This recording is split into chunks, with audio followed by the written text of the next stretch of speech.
What on earth is that? It's a Journey into Comics Network production! Tell me something, my friend. You ever dance with the devil in the pale moonlight? What? I always ask that of all my prey. I just like the sound of it. Brought to you by the power of the Journey into Comics Network. This is the Journey into Comics podcast, the show that's 100% dedicated to everything nerd. With your hosts, the Podfather, Nate Phillips, the Podmaster, Brandon Stone, and the Journey into Comics Network stepdad, Tyler McLaughlin. Time to make the chimichangas. 30 seconds. Hey! Excellent! Finally. What did you do? Oh, Fred. And here we go. Can somebody tell me what kind of a world we live in where a man dressed up as a bat gets all of my press? This town needs an enema.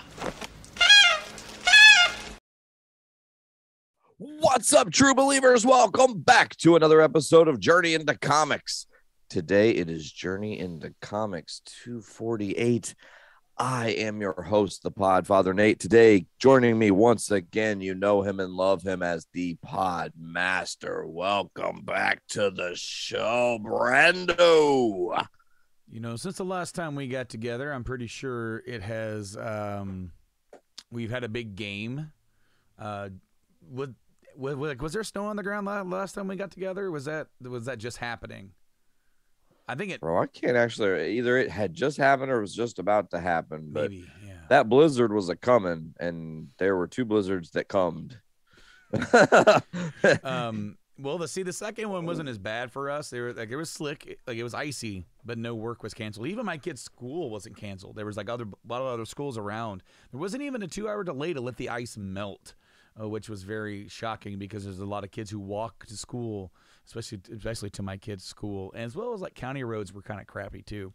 But we kept him home that day. You know, he hasn't missed too much school, and the only amount of days that he's missed has been covered because of everything kind of going on. That's all medically cleared, I guess would be the words. However, you know, we just kept him home. That way, the wife didn't have to get out in all the slickiness and scrape all the ice off her car because I didn't have enough time to do it because it took me long enough to scrape the ice off of my car. So I could then risk my life going into a work and get paid and get money. You know, that is something that I think those of us who are just working, we don't really think about the things that we go to get to work, to get to the job, to do the work, to get paid to do, at times can be life risking. Nah, I don't let that happen anymore, Brando. And I told my job that too. I was like, listen, y'all know and understand. Because, okay, so backtrack a little bit.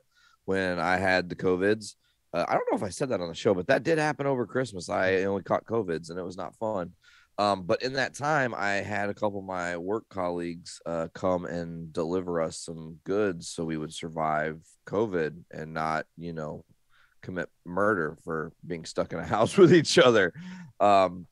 And both of them were like, man, you live so fucking far away. What is going on? And I was like, yeah, like it's a 48-minute drive one way every day. Like, I get it. Like, it's cool, but it's worth it. This job is so worth it, you know? And so now, you know, we're sitting here and I told my job, I was like, look, man, I live so far away that if it ever gets, the weather's going to be super crazy or super dangerous, or my life is ever supposedly possibly going to be absolutely at risk, I ain't going to be there. Sorry. I'm just being real with you. And so when the blizzard came, I was obviously trapped here. That made sense. A bunch of people were trapped at their house. Even people that lived close to my job were trapped in their homes. So that, okay, whatever. This time I didn't get stuck at home and not be able to get to work, but I was afraid I was going to get stuck at work and not get to come home because of how bad things were getting. So I got out and dodged a little bit early, but I kind of put myself at like the absolute worst time to drive as far as like what was happening outside. And bro, I'm telling you, like I told him, I was like, serious, I'm serious. If shit's gonna pop off like that ever, I can't. Cause I only got me and my family's only got me, and I can't be replaced because they're not gonna wait 35 years for another me to happen as on the same level as me. It's a long process. Lots of mistakes were made in the making of this movie film. It's a flawed system, but it works. Just trust the process. But so like it's all about like self-preservation. Unfortunately, I do not work at a place where I have that kind of power to be able to do that. That is true. And say that and get away with it. I can still make that choice, but that's a choice that I have made. But you know what? We survived. We're through it. It's going to be 60 degrees on Wednesday where I'm at. It's 47 degrees today here. Today it's a little bit cooler. I think it's going to get up to like almost 40 here. Maybe a little Global higher. warming's not real though. No, not at all. But then we're getting more snow this week, I guess. Shut up. Up to like 3 inches. So like, and it's hilarious because all of December, I said this feels just like a very sad November. Like it just seemed like it was November extended. November got picked up for an extra season on Netflix. Cold November rain deluxe edition. Yeah, it has a bonus days, bonus weeks. There was no snow on the ground for Christmas. It wasn't even that cold on Christmas. I think it was like 40 degrees on like Christmas Day. You could go outside and play football if you wanted. Yeah, and it's crazy. I was thinking about this as a little like thinking about jokes and comedy and things like that. It's like if I ever did stand up, here's something I would honestly say because it's real shit. Like you can't tell me global warming is not real, or if someone does tell you global warming is not, just smack them. And here's how you can tell them personally this story for me because I saw it with my own eyes. It's not fake news. One day there was so much fucking snow on the ground, like 7 inches still. And then over the course of 2 days, all that melted, okay? And there was no snow. And I was like, yay, no snow. And the very next day, another like 5.5 inches happened, okay? Global warming is fucking real. And it is just like consistently in penetration mode, just like barrel. Like it just keeps coming and coming and coming and digging a little deeper. And you think it's done. And it just jabs one more time. It's just like, yeah.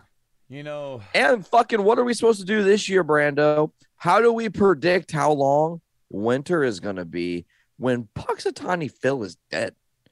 And he died right before he was supposed to tell everybody what's up. What a shitty thing. Like, oh, you have one job a year. One job a whole year.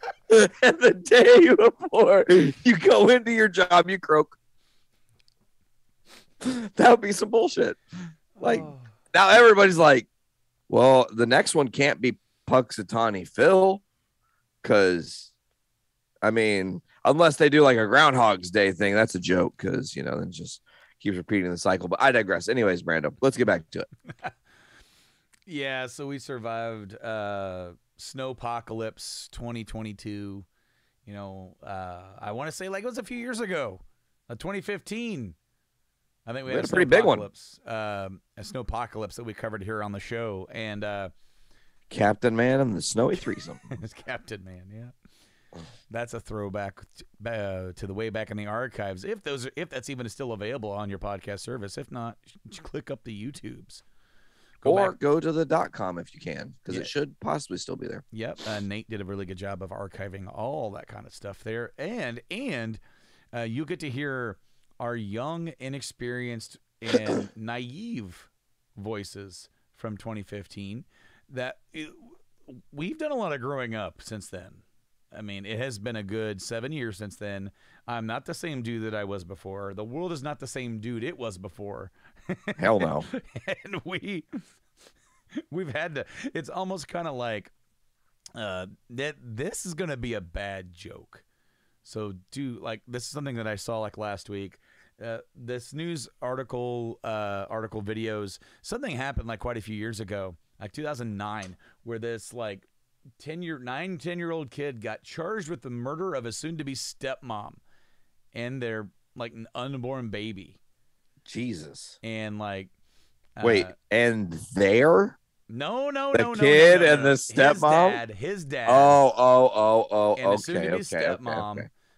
They were together, and they got pregnant, and they were already living together, and they were going to get married, and then his kid, the 9 or 10-year-old, got charged with the murder of the soon-to-be stepmom, despite any real evidence to say that he did it. Okay. The police showed up 3 a.m. the next morning to arrest the child and take him and put him in solitary suicide watch confinement. In other words, he had to grow up real fast. Whoa. But whoa. This story does have a happy ending. He was exonerated by the Pennsylvania Supreme Court. And how many years later? He was 20. Can you imagine, though? 18 or 20, yeah. Listen. We're diverting today, Brando. You know, we said, hey, we don't have a whole lot to talk about. But we do have a lot to talk about because, you know, we don't often get to talk about is world shit, real shit. And I know we're journeying into comics. Comics is fun and fine and things like that. Look at all the fun shit behind me if you're wanting to get lost in the sauce of the comics because it's all behind us, you know. But in the real world shit, our justice system is so fatally flawed. A 9 or 10-year-old boy is going to now be permanently life traumatized from spending a half of his life, a decade of his existence behind bars for something he didn't do. And it took them 10 years to figure that the fuck out. Come on, man. We should be at Minority Report level quality of solving crimes in 2022. We have forensics. We have technology. Take your fucking time and figure it out. The problem is, and I've noticed this because of some videos I've been watching, and we may or may not get into that later, but cops are lazy and do not want to do their job, their actual job of like, hey, I have a case and I have to see it through now. I have paperwork and all these things and searching for evidence and clues and blah, blah, blah, blah, blah, blah, blah. It's all like, hey, I showed up. Yes, I got that arrest on that fucking guy with 0.10 grams of marijuana in his back pocket. Now he will go to life, prison for life. And then like, he just passes the buck. When it's a real case and they got real drama to solve, oftentimes cops are just too afraid and they run away from trying to be like, brave about it, I think. And again, the justice system taking so long in any instance, there's so much bureaucracy of let's hear their side of the story and then let's hear their side of the story and let's have all these people decide if those two sides of the stories match. It's not about the fucking story, it's about the evidence. Scientists and fucking really, really, really highly intelligent, like Mesa level intelligent people should just be the criminal justice system, solving crimes. Does this match this? Does this match this? Do the things seem like they work? This person should go to jail. It seems crazy to me that, like, example is when O.J. Simpson was on trial and everyone knew he fucking did it. He's even now admitted that he did it. You know what I'm saying? Like, what if I did it is a book because he's saying like, hey, can't get me now because double jeopardy is the thing, right? Mm-hmm. And you had I remember because it was like the first major thing in my life I like really, really, really remember. But like there was the, you know, mob of consensus of people, cancel culture back then as it were, but in a different state, all saying he did it, he did it, he did it, he did it. And, you know, his team created this like concept of the glove doesn't fit, we must acquit and all that jazz and all these different narratives and got him off. And that's the criminal justice system failing on a major scale in front of the public, but it failed this little boy. So when you say that, it's just like, damn.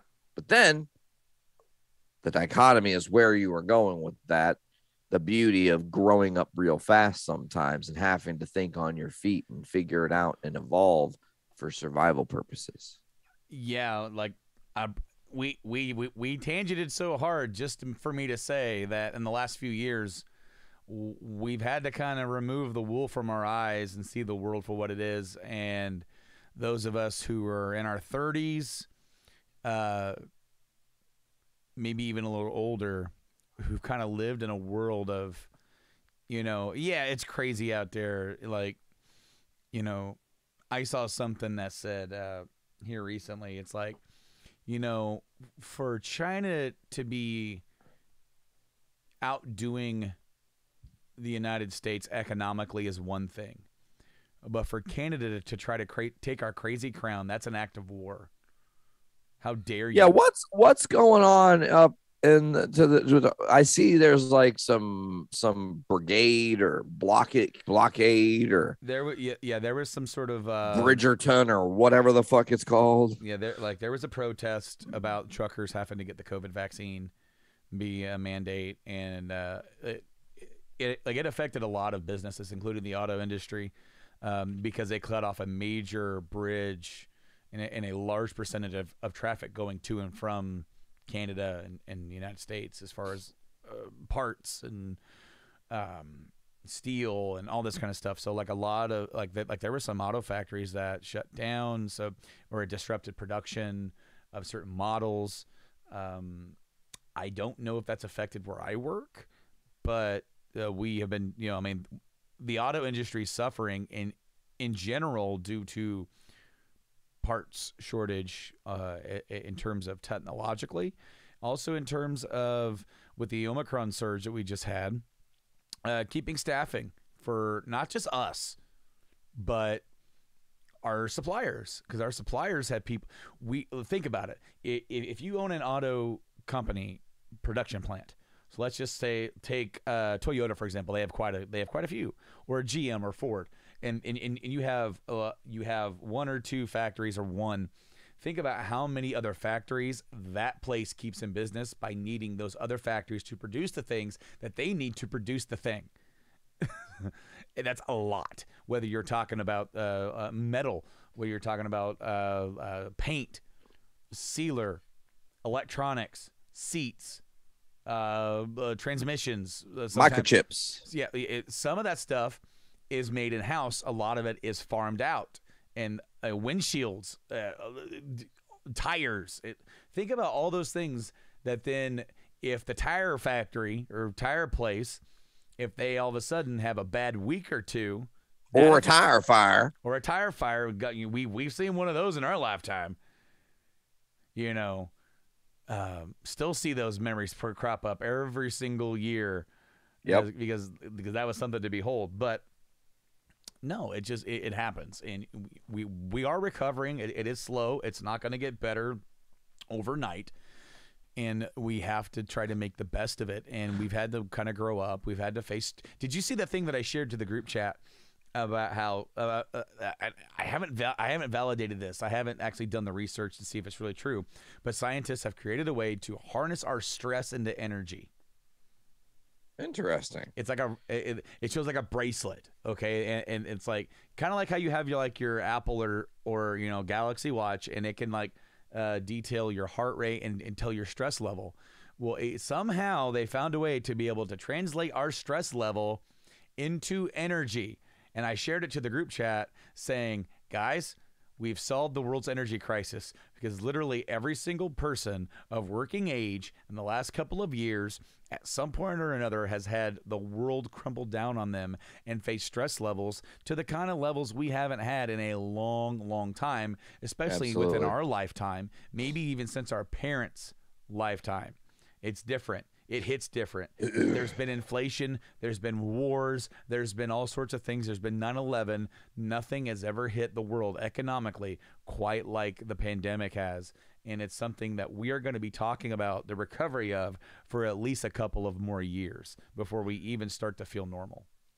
I feel like if they really want to enact some recovery, and maybe this is just happy thinking, but they did it once, I don't see why they can't again. They need to consider another stimulus for everybody, because people are still hurting and trying to catch up on being caught up. And here's the thing that they haven't even considered. It's one thing or whatever to deal with COVID on an outside scale of like, hey, I've got workers who are sick because of it, or hey, I can't go to this place, they shut down because they had too many workers who were this or whatever. And when it comes in house, then the other thoughts like, hey, how do I feed my family? And you had a bunch of people. We had a massive surge. The United States government could have done something like, hey, listen, if you have a positive PCR test, send it to us and we'll give you X amount of dollars to get you through your time quarantined, regardless of what your job will or will not cover, because some jobs were really great about that. Ultimately, you want economic growth. You have to stimulate the economy properly and not just give it to the Warren Buffetts and the Bill Gateses and all that. Maybe there's some council in 5 years that says, listen, when Bill Gates and Warren Buffett die, we're going to come in and swoop in and take all their money and redistribute it to the world so we can end poverty. It's possible. That's actually a genuine possibility. That's how much money those guys have. So it's like, there are ways for our world to flourish, and they haven't solved it, bro. And it sucks. The big issue with another stimulus is that inflation is completely out of control. And to do another round right now would be harmful to that, trying to control it. And it could inflation is made up. Well, okay. As far as economics, as far as the companies taking advantage of it, yes, it is. However, inflation does still exist, and the sheer fact is that we don't keep up with it enough. We have never been keeping up with it. Even our parents' lifetime, they've never kept up with it. No, we don't have the time to go into it, but minimum wage is supposed to rise with inflation. It never has. So there's that. Ever since Citizens United, we have not kept up with inflation. We have not done right by the workers. We've done right by the people who own the companies who hire the workers. Whole other conversation there. Capitalist America fucking sucks. Next time on Poor Report. So you're not going to see another stimulus right now, because if they put one out, it would cause more chaos. And right now there's enough chaos in the world right now without that. Yeah, for sure. It's almost, Brando, as if I feel like, and maybe I'm wrong, but I feel like there was a giant glass pane that was the universe. Okay, like a perfectly, like a brand new, fresh cut piece of glass. It's crispy. Mm-hmm. And I feel like 2015 or 2016, whenever the Cubs started rumbling and really vibrating the universe in a different way than has ever been vibrated before. When they won, they broke the universe. They literally shattered that glass. And now we are kind of floating out in one of the different multiverses. And we're not even in the original universe anymore, bro. We have to. I think that's why Mandela effect is a thing that people are recognizing in this era. It's not mass misremembering. I think that's absolute utter horseshit. I know, because I'm a very, very calculated person. Bernstein Bears is something I read as a kid. There was no fucking A in the end of that name. So here we are. But I digress. We've entered the multiverse of madness. We are here in the multiverse of madness. And if you were watching the Super Bowl, you got one of the dopest, fucking most shocking trailers to come out of a Super Bowl in a long, long time. Now, here's the weird thing. They did do like the little quick thing where they gave you like a 30-second Marvel's like, listen, we want everybody to watch the trailer and really pay attention. And if it's the Super Bowl, they're not going to be paying attention. We're also not going to pay, what is it, like for 30 seconds, it's $1 million or something crazy like that. So that would be for like 3-minute trailer. You're spending decent chunk of change there. Marvel's like, not worth it. So they did a little teaser thing. Watch the full trailer online now. And the internet broke. It just fucking broke, Brando. Like, just right out the gate, I'm just curious because I don't think we really super discussed it. We've said a few little like ancillary outside things to each other. What did you think? I liked it, and the trailer revealed more than what I was expecting it to. We already knew that What If was involved. Strange Supreme, or from the Strange from What If, appeared in the last trailer. We've also now seen a zombie version of... in Zombie Wanda. So what if is definitely a play. Okay, cool. That's great. That's fun. That's grand. That's wonderful. Um, this trailer is packed with a lot of different things. It's essentially, in the first Doctor Strange movie, Baron Mordo says one line that I love. The bill comes due. It always comes due, Strange. You're going to pay up eventually. And in that first movie, Strange ignored him about breaking the rules of time. Strange did it anyways, broke the rules of time. Then we get to Infinity War Endgame. He breaks the rules of time. Then we get to fucking No Way Home. And instead of breaking the rules of time, he's like, fuck it, break the rules of space too. What else can go wrong? And at that point, we've now entered the multiverse and things have leaked in. So one thing you notice right out the gate is Baron Mordo looks different. I believe it's because he's a different multiverse version. And as I'm sure people have seen on the internet, because we're a couple days out now from when this actually dropped, it seems the Illuminati are involved. There is a council of Illuminati who are Marvel characters. There have been many different Easter eggs and things pulled out, but I want to talk about like plot of the movie, because there's, to me, just based on what this trailer is showing me, I see kind of the progression we're building towards. And then we can also always riff on some of the different scenes, because obviously there's a lot of that stuff we need to touch on. But just quickly, to me, it seems that like, okay, all the things that Strange has done to break the universe in various different ways led this point where this council, whatever universe they were in, had eyes on Strange. When he did that first shit against Dormammu, I've come to bargain, they've had eyes on him, and they watched him fuck up. They watched him kind of save the day in Infinity War and Endgame, because in Endgame and Infinity War, really, you think about it, there was an option for Strange to fuck up time again, because he could have told Tony, listen, you have to sacrifice yourself. Everything else doesn't matter if you sacrifice yourself, because you're going to unite everybody in the ultimate manner to defeat Thanos and really to move forward, even though he really crushed everybody, right? So Doctor Strange is going to be brought before the council and essentially told, like, you fucked up, but you're savable.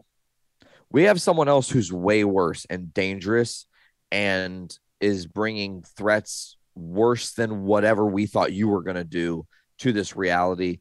And she happens to be your friend, bro, Wanda Maximoff, please. So your goal is to, shut that shit down. But then Strange kind of is in this like pull and push. Does he help Wanda? Does he tell her there's these people after her? Does he betray her and try to bring her in? Obviously, there's so many questions, but I think what you're going to find is that they're going to unite, and the universe is going to somehow, like, we're going to get it's not Battle World, I guess. We're not Secret Warsing it yet, but you are going to get a hodgepodge of some of these universes that make our current world. And then you're still going to have at least one or two characters that have access to open portals to all those worlds. So, that's an interesting thought. I think what's going to happen is what we saw in WandaVision was Wanda come to terms. A broken Wanda come to terms. I think in this movie we're going to be, if they go down that route and be like, you need to do something about her, that there is a variant of Wanda who doesn't come to terms. Oh, well, and that's the question is, will the variant be the one that hasn't come to terms? Will she be the one that hasn't come to terms? But the ultimate like linchpin is she searching for Billy and Tommy, the voices at the end of the movie that said mom in the Darkhold. You got to believe she's going on the hunt. So what could be is that she is so fucking powerful that her variants, I believe that the scene that we see in the trailer of inside the house, there's Wanda, there's another Wanda. I think that other Wanda is the one trying to find them and bring them back, where the other Wanda has tried to move on and has to come to face with the version of herself that can't move on. Ooh, that's dark. And then also we get another face-to-face. I'm sorry to interrupt. We get another face-to-face between our Doctor Strange and Strange Supreme, where I don't think Strange Supreme is the villain of the movie. I don't think that's true. I think he is there as also a look in the mirror of where you could go, what you can do. They essentially bring Strange Supreme in to tell his story, although it'll be abridged. Yes. Like, hey, Steven, she died, and I couldn't save her no matter what I did. Mm-hmm. I tried a million times, and guess where it ended up? With me 100% in isolation in my own universe that I'm the only one in, because I fucked up so many times that I had to isolate. This could be you if you don't choose the right path. And that's going to kind of spark Strange. You also have the interesting thing with America Chavez. Her power is opening up different portals to different universes. So maybe Wanda has America Chavez, or is trying to get America Chavez to open up the portals to find other Wanda who has Tommy and Billy. Maybe the Wanda that you saw that you thought was the evil one is just pissed because Darkhold Wanda just showed up to steal her kids, and that Wanda is just way more powerful because she's whole. Vision's gonna maybe make an appearance and still be alive. You'll see Tommy and Billy as Wiccan and Speed, and then Wanda's gonna be there like, bitch, you walked into the wrong house today. Well, what are you thinking? And that's gonna drive Wanda further. Like, this wasn't there's a universe where my kids need me. They wouldn't be screaming for me, and this is the So let's talk about a couple things in the trailer that had people talking, and then we also need to probably talk a little bit about the rumor on the poster, the elephant in the room, as it were. Brando, there are so many little moments that pop in this trailer that are like OMG moments. For you, what are some of your top 2 or 3 that really, really resonated with you? Biggest one out of the gate, Patrick Stewart's voice. Silhouette. And Silhouette. He's commented on this, by the way. Did you see his comment? I did not see the comment. He said, and I quote, when asked about him being in the movie from the trailer, he said, people have been imitating my voice ever since I came on the stage 60 years ago, so I can't be held responsible for that. Interesting. So basically what we have here is Andy Garfield returns. It's a Photoshop. It's Photoshop, and I'm not in it. I'm not doing it. No. There's no way. That's old man Patrick Stewart's voice. That's 80-year-old Patrick Stewart, and he's sitting in his damn chair, and he's on the Illuminati. Strange we should tell him the truth. We should tell him the truth. Strange being led in handcuffed by Ultron bots that aren't quite our universe looking Ultron bots. These are sleeker. Yep. More refined. So if you're going to use your power of deduction, this fits into the rumor that we were reading into a while ago here on the show, that we have an Iron Man variant that could be Superior Iron Man, most likely played by Tom Cruise, who, if you guys don't know, was the original picked choice for Tony. Yep. Marvel. So see, now this is look at Kevin Feige and company turning lemons into lemonade, chicken salad. Mm-hmm. Didn't get him on the first pass, found a clever way to bring him in on the second pass that makes sense. But guess what? They've also now made super clear. Me and my big smile. It's okay that Edward Norton and Terrence Howard were recast, because those are variant versions of the characters that we love, and we maybe have been seeing into different variant universes that actually will now make a whole hell of a lot more sense than, hey, that guy just changed his fucking face. That's weird. Because from Iron Man 1 to 2, there's this big difference, and then it's just like, You We know? had a big beefy dude, and Rhodey got slim, man. He lit up the tacos. Yeah. Oh God, Jesus. Round ball, Junior. Oh, Yeah. I like this. It also sets up the stage. We know there's going to be a What If season 2, right? yes. So They already had episodes that didn't make it in season 1 right. that are season 2. And then did you also hear that there's an episode that's in season 2, possibly maybe now season 3, depending on how they release it, that is essentially also the plot for Guardians 3? The original plot, or Well, maybe the original plot, possibly the original plot, but also could be the plot, similar plot to what they're actually going with. And maybe they had to change it. well, this sets up the fact that, you know, you could have an animated Superior Iron Man. We could see his entire story, that side of the story play out. Just get another guy to do the voice. You don't have to bring in Tom. You don't have to pay the money to bring Tom in, just like they did for a lot of the characters in What If. They got some of the guys. They didn't get everybody. Tom's expensive. I get that. But you could expand on that story and make Superior Iron Man an ongoing occasional character. Who maybe even drops into the real universe if Maybe. shit allows. You know, what's crazy about that too is, though, the rumor about Tom Cruise's Superior Iron Man is he has Thanos' head in a jar. And he has 3 Infinity Stones. Was if I'm remembering or knowing correctly, he has the Time Stone. Yep. He has the Mind Stone. Yep. And then does he have the Power Stone? See, I thought it was space, but it might be power. Which one's It's blue? one of Which those one's two. purple? Blue is power, or blue is space.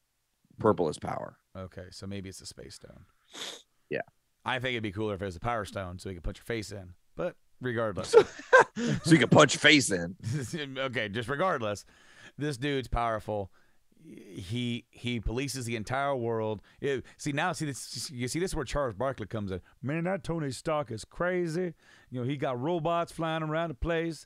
You know, he got Infinity Stones in his chest, man. You know, he trying to protect the entire world. But then he just kind of crashed down the door, man. You can't have an NBA Finals with with LeBron out there trying to dribble the ball, pass the ball, and then out there's Tony Stark saying, not my town. You know, that guy knucklehead. You know? Oh, your Charles Barkley is classic. I'm sorry. So I got a friend. I'm sorry. I got a friend named Will. His Charles Barkley cracks me up because he kind of cracks up, like for the plot of Space Jam where they took Charles Powers and like they took my talent. Like, what talent did they have to steal? That's bad because Charles was a pretty good ball player, but still, it's just like all these people and they stole Charles. what ring, Chuck? Never got one. Oh, dude, that sucks. That sucks, dude. Because hey, dude, circumstances. Anyway, True. So, you obviously, like you said, you should tell them the truth that moment. So let's quickly look at that scene. Obviously, alternate version Baron Mordo is on that council. Patrick Stewart is on that council as Professor Xavier. Which, do you know about the rumor about that? no, lay it on me. So he is not, and this is the fucking beautiful red herring. He's not from the Fox X-Men universe at all. Okay. He is actually the live action animation version of Charles. There have been some, what do you call those, concept arts released with a looking like Charles Xavier in a giant gold floating chair, very similar to that. So you're like, okay, that's cool. Yeah, but how? It's cartoons. Like what? And then I don't know if you saw this, but I watch New Rockstars. They're pretty good. Eric Voss over there at New Rockstars breaks down the videos and shit. And I watch his shit for analysis when I'm not 100% sure on what I've seen. He broke it down on one of those panels or one of those scenes where America Chavez is breaking through her different universes. Glass is breaking. And if you pause it 100%, you can see the cartoon universe of something. It's a orange like road cone but the animation style is very similar to that 90s Marvel style of animation, which means maybe this is how we get a Fantastic Four brought in. Maybe this is also how we get the X-Men brought in, this through that channel. I mean, obviously there's a lot of different ways they can do it, but that would just be a really cool, unique, like, hey, I was a cartoon, bro, and now look at me, I'm 3D and real. Like, the fuck, you know, like, Dude, everything in my universe was flat. correct. There was no round ball in my. Is there a superhero that has the power to shift between the 2D and the 3D? Because that's a cool kind of fucking power, like Paper Mario, but not, you know. Do you remember that Zelda game, Link Between Worlds, where for these puzzles, Link would like go up against the wall and he'd become wall art? Yeah. Yep. Anyway, okay, so I did not know the rumor of Patrick Stewart being the cartoon variant. What I did already in my own brain come to the conclusion of is that is not the Fox Charles Xavier, that it is a variant because of things that Patrick had said, that he does not want to come back because of how they wrapped up the character. It was perfect for him, and that had he had not done Logan, maybe he would be more open to it. But since they did, he's like, no, man, I don't want to come back to that character. So if they're going to drag him back into this, they're going to have to present it of, you're going to be sort of an avatar for Charles. You get to play Charles again, but it's not the same Charles that's gone down this route. It's going to be a completely different one. You're just giving this character a physical body and voice. And since you've already kind of done this, it's going to be a really cool thing for the fans. Also coming within the next, I think 2023, X-Men 97, which is a sequel to the original series, which brings in most of the original voice actors. And holy shit, what if that's like this is the sort of mind bendiness that we're getting into, and I can also see where some of this might be losing some casual Marvel fans. Like, once you've kind of like, now that we're past Endgame, where do we go from here? More expansion, more things to follow, more shows. In order to watch Doctor Strange, you're going to have to have watched WandaVision at a bare minimum. You're going to have to watch What If to understand where some of these characters coming from, the zombies and the fucking, like, You have to watch Loki. Yeah, probably going to have to watch Loki too. Maybe not until you get into the movie. Nothing that they've shown in the trailer is 100% you have to watch this, but Loki's going to make sense as well. So there's three shows you're going to have to watch. And just as a primer, you might want to brush up on the last Spider-Man movie, because that movie leads into this one, even if not by 100%. Like, the whole story of that movie leads into this movie. Things that he does in that movie leads into this movie. It's interesting, too, because Marvel has found a clever way. Listen, they know interconnectivity is the key to their success because they did it right. Mm-hmm. You know, granted, DC and Marvel, they've got this whole, like, who's better, whatever. And it came down to Marvel just, like, trusting themselves, making a standalone movie, and then looking at that movie, analyzing it, and saying, what can we take from that to make another movie? And then what we can take from that to make a bigger universe? And what can we take from those movies to make an even bigger universe? And then, like, you get to Endgame, then you're going to, step through the door where we're kind of tying up. We get the Black Widow movie. We, obviously Spider-Man. But we had to step through this portal because I think the long-term real end game thing that is going to, break minds and make people so shocked they can't even believe they saw this moment in cinema is going to be if we do end up with Secret Wars. And they're just starting to really kind of lay that groundwork by saying, hey, up and until Endgame, you were in one universe, and this is our universe. This is the universe we believe in.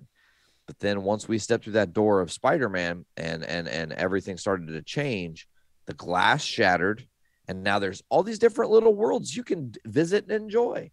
And they might cast a whole fucking series of people for a show, and you're like, oh, they're going to be X group of characters.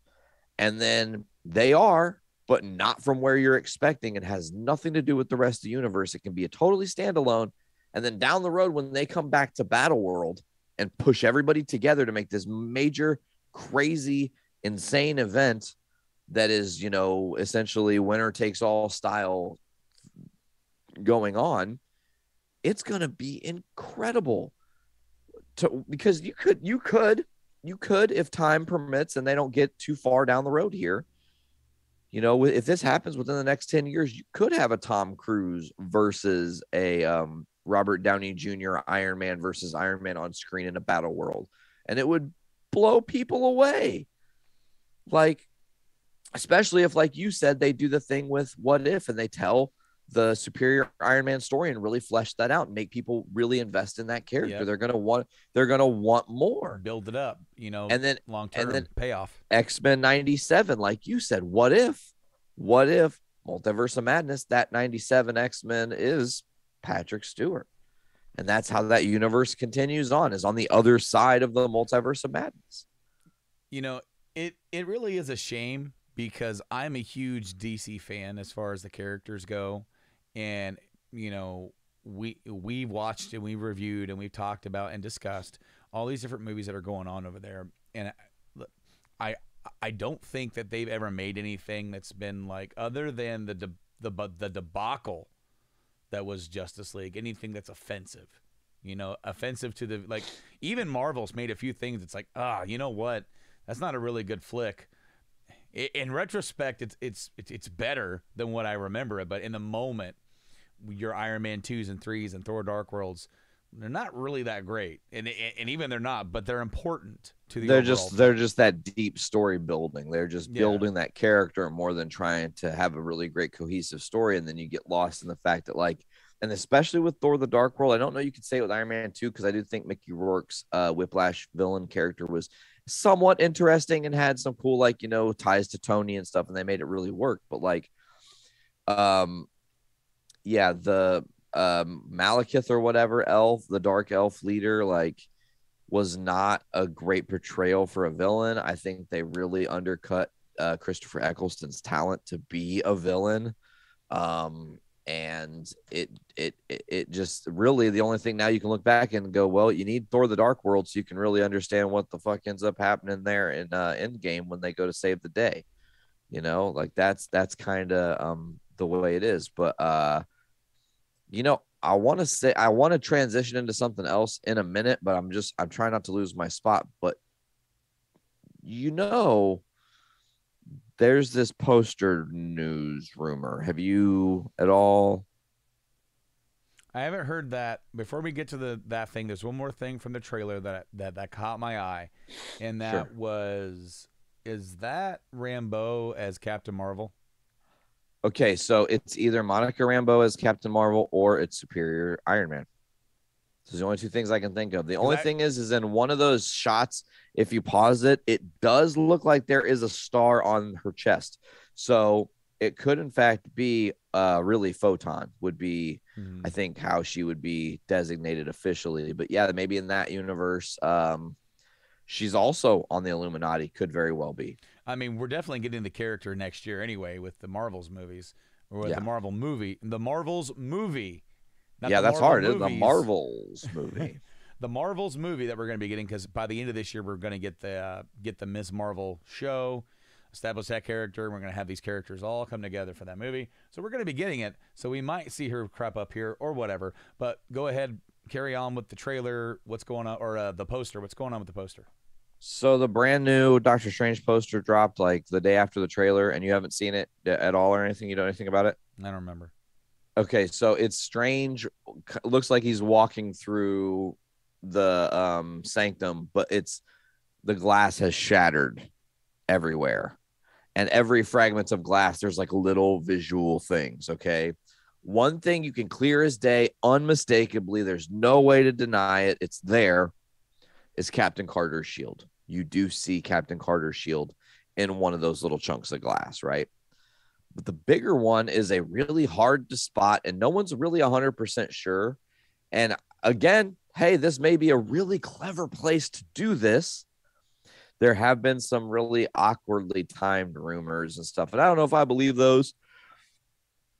But in the universe where everyone said certain things in Spider-Man No Way Home were photoshopped that were turning out to be real, maybe some of the things I've been saying are in fact real. Who fucking knows? But in this poster, you see a very specific red character with very black eyes going. And it pretty much looks like Deadpool and his signature like shh thing. but you can't really see. It's like really grainy, and it's a Yeah, tiny, super tiny piece of glass, right? Yeah. But then so that's okay. So then during that trailer, there's a lot of different things you're seeing. And there's one scene where you see like it could be Wanda or somebody in some sort of blue containment unit. There's like this big blue cube, and there's an empty one and there's an open one, right?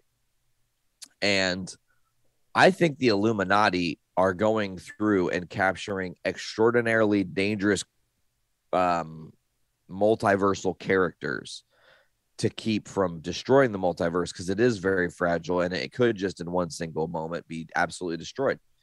And that's why the Illuminati exists, is to keep it all together. And they're sitting there going, okay, we have to keep this very, very thinly threaded, you know.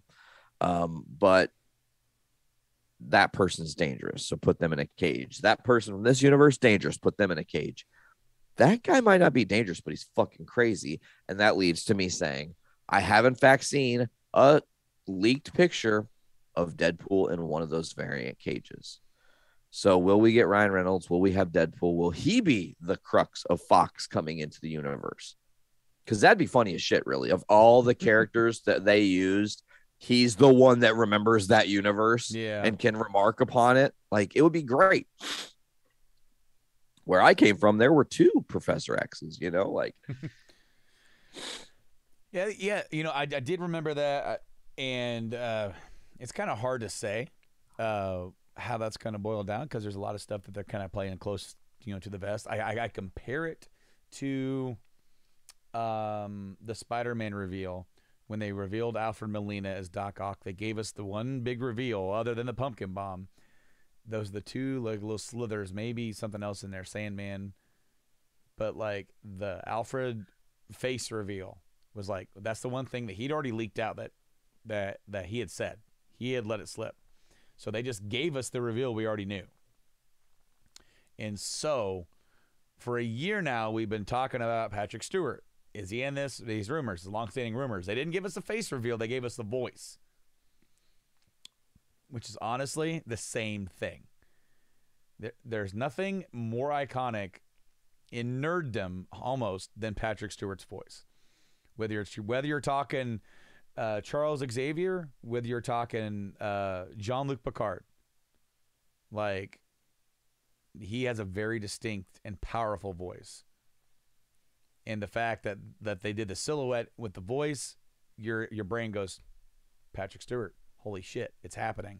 Then your brain starts connecting dots to other rumors as this, because everything about Spider-Man ended up being true.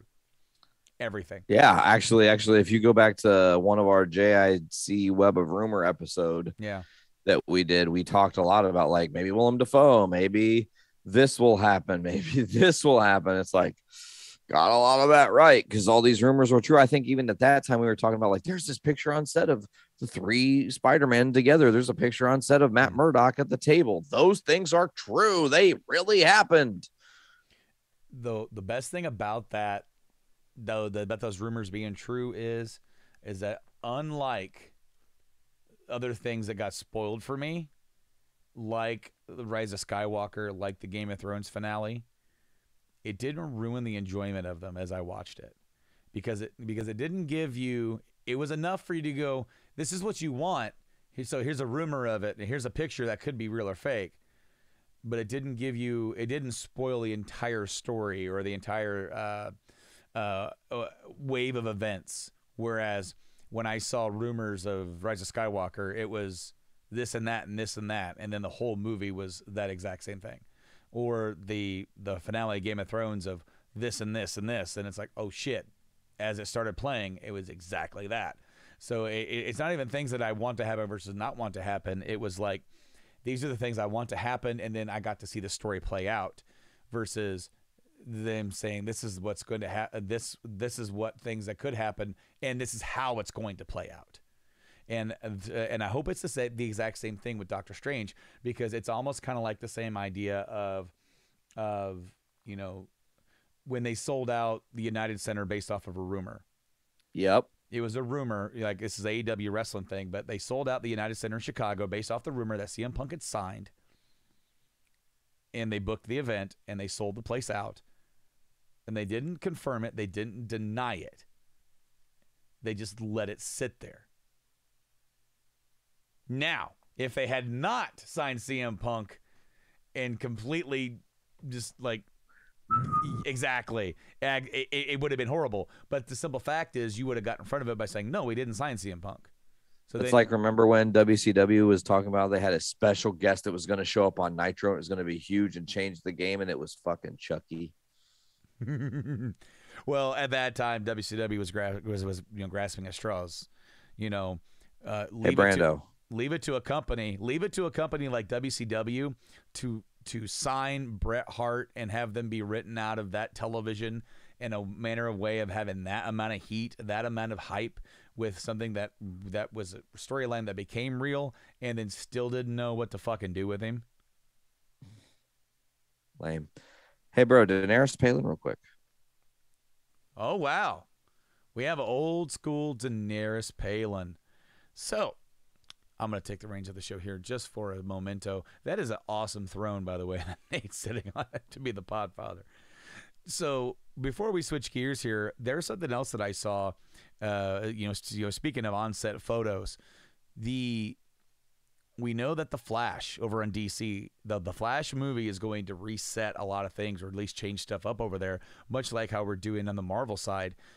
And some of that has to do with them trying to kind of salvage the mess that came out of the Justice League, if you will.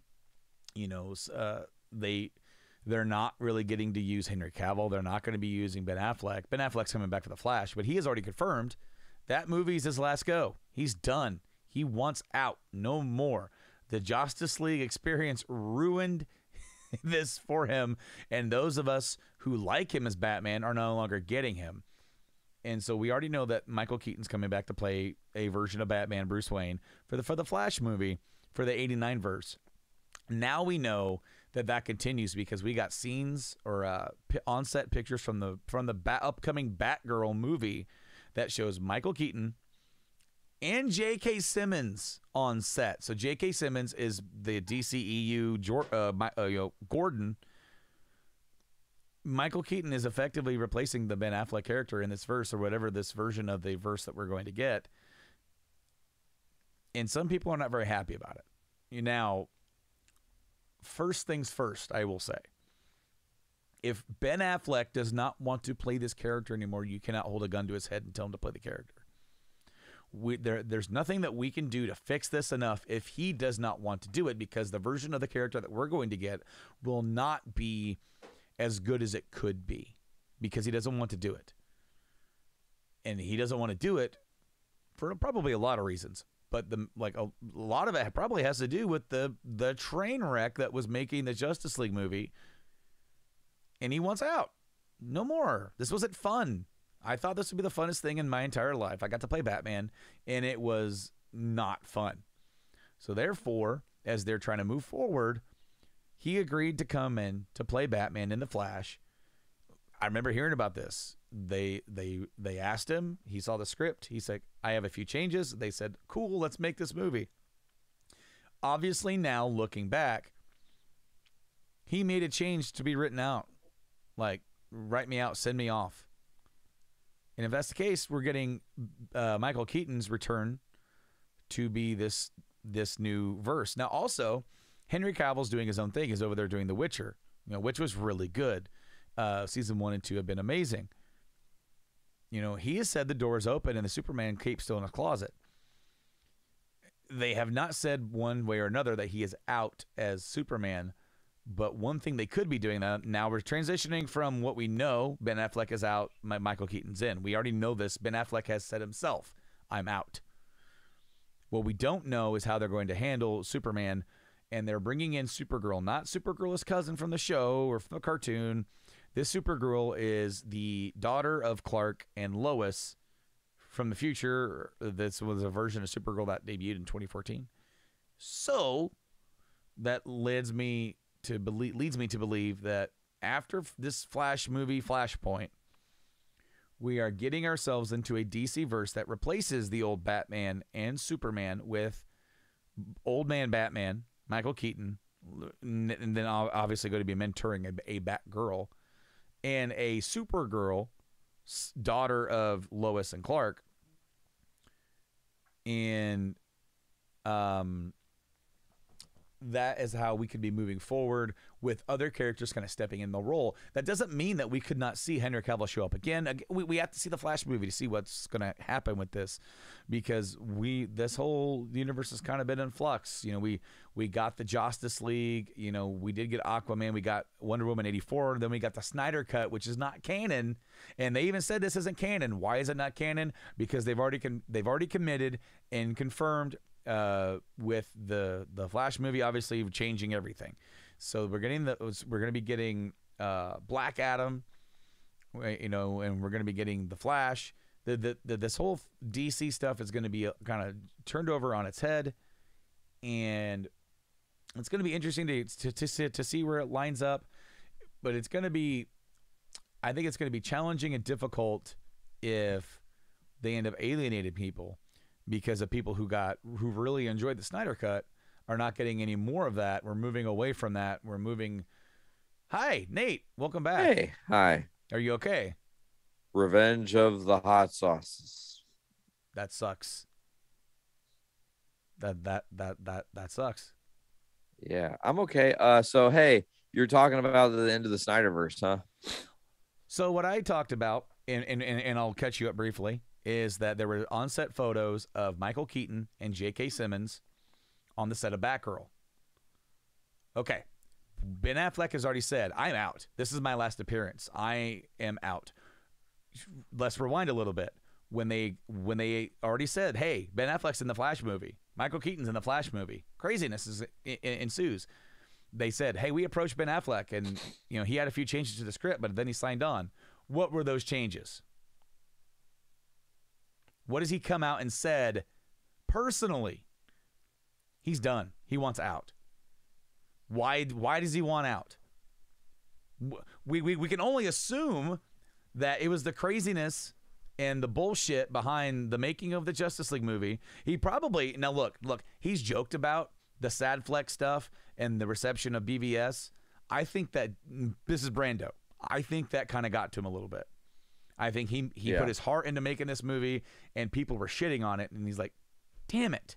To be fair, though, he was the best part of BVS. I agree. Honestly, I don't think that movie's bad. I think it's I would give that movie probably a better rating now than I gave it back then. But that's also because the movie's grown on me, and I kind of just accept its flaws for what it's for what it is. I enjoy watching that movie. It is a fun movie. The Justice League that we got, I even said it wasn't that bad. But then I find out after watching the Snyder Cut that my favorite parts of the movie were the Zack Snyder bits anyway. And that some of the stuff that Snyder or the Snyder's stuff, the guy got erased or they formed it into this new movie. I enjoy that version way much better. And they said from the get-go, you know, we did this almost as like a favor to him to let him come in and do this and finish his movie. And honestly, that's why we got Cavill back. That's why we got Affleck back. That's why we got Leto in. That's why we got so many characters. And what was the guy that played a Deathstroke? John Leguizamo, is that his name? Deathstroke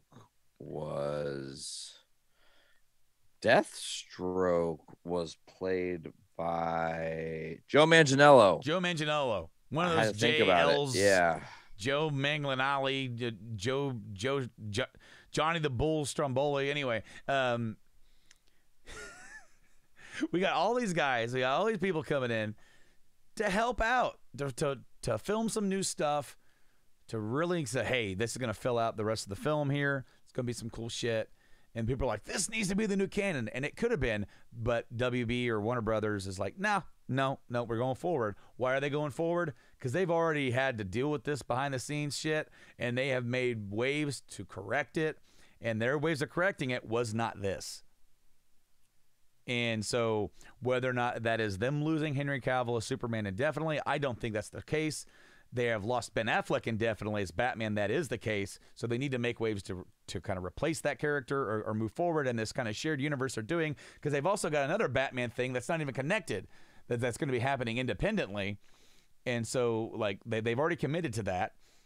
And then over here, if Ben Affleck's like, I'm out, dog, peace out. Like, okay, now we no longer have a Batman. What are we going to do?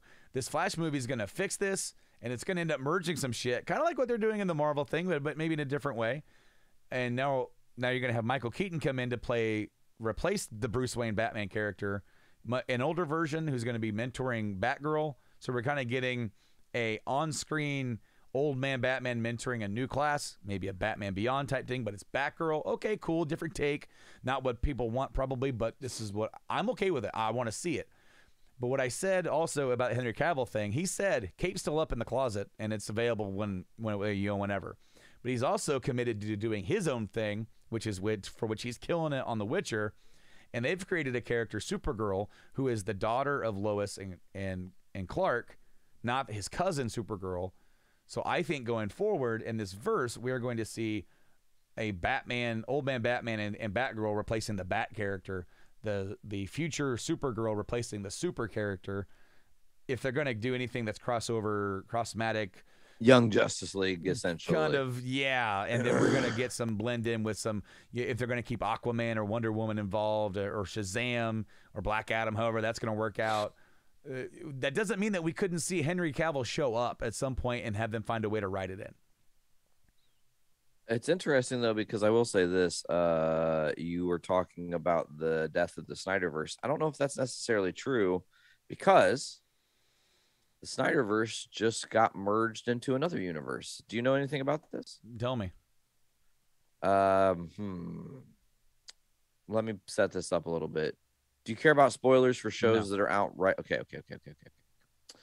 So let me set up this by saying massive spoilers for Peacemaker. If you've not seen Peacemaker, turn away now. Run for your life. It's the frog. Run. It's bad.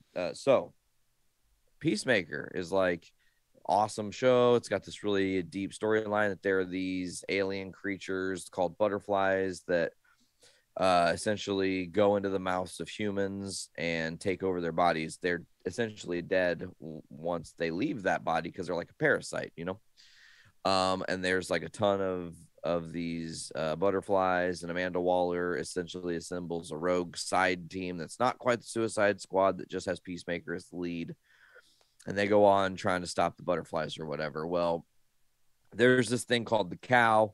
It's a gigantic, not cow, it's like an alien creature, snaggletooth looking thing, and they're in like the final episode trying to stop the cow or whatever.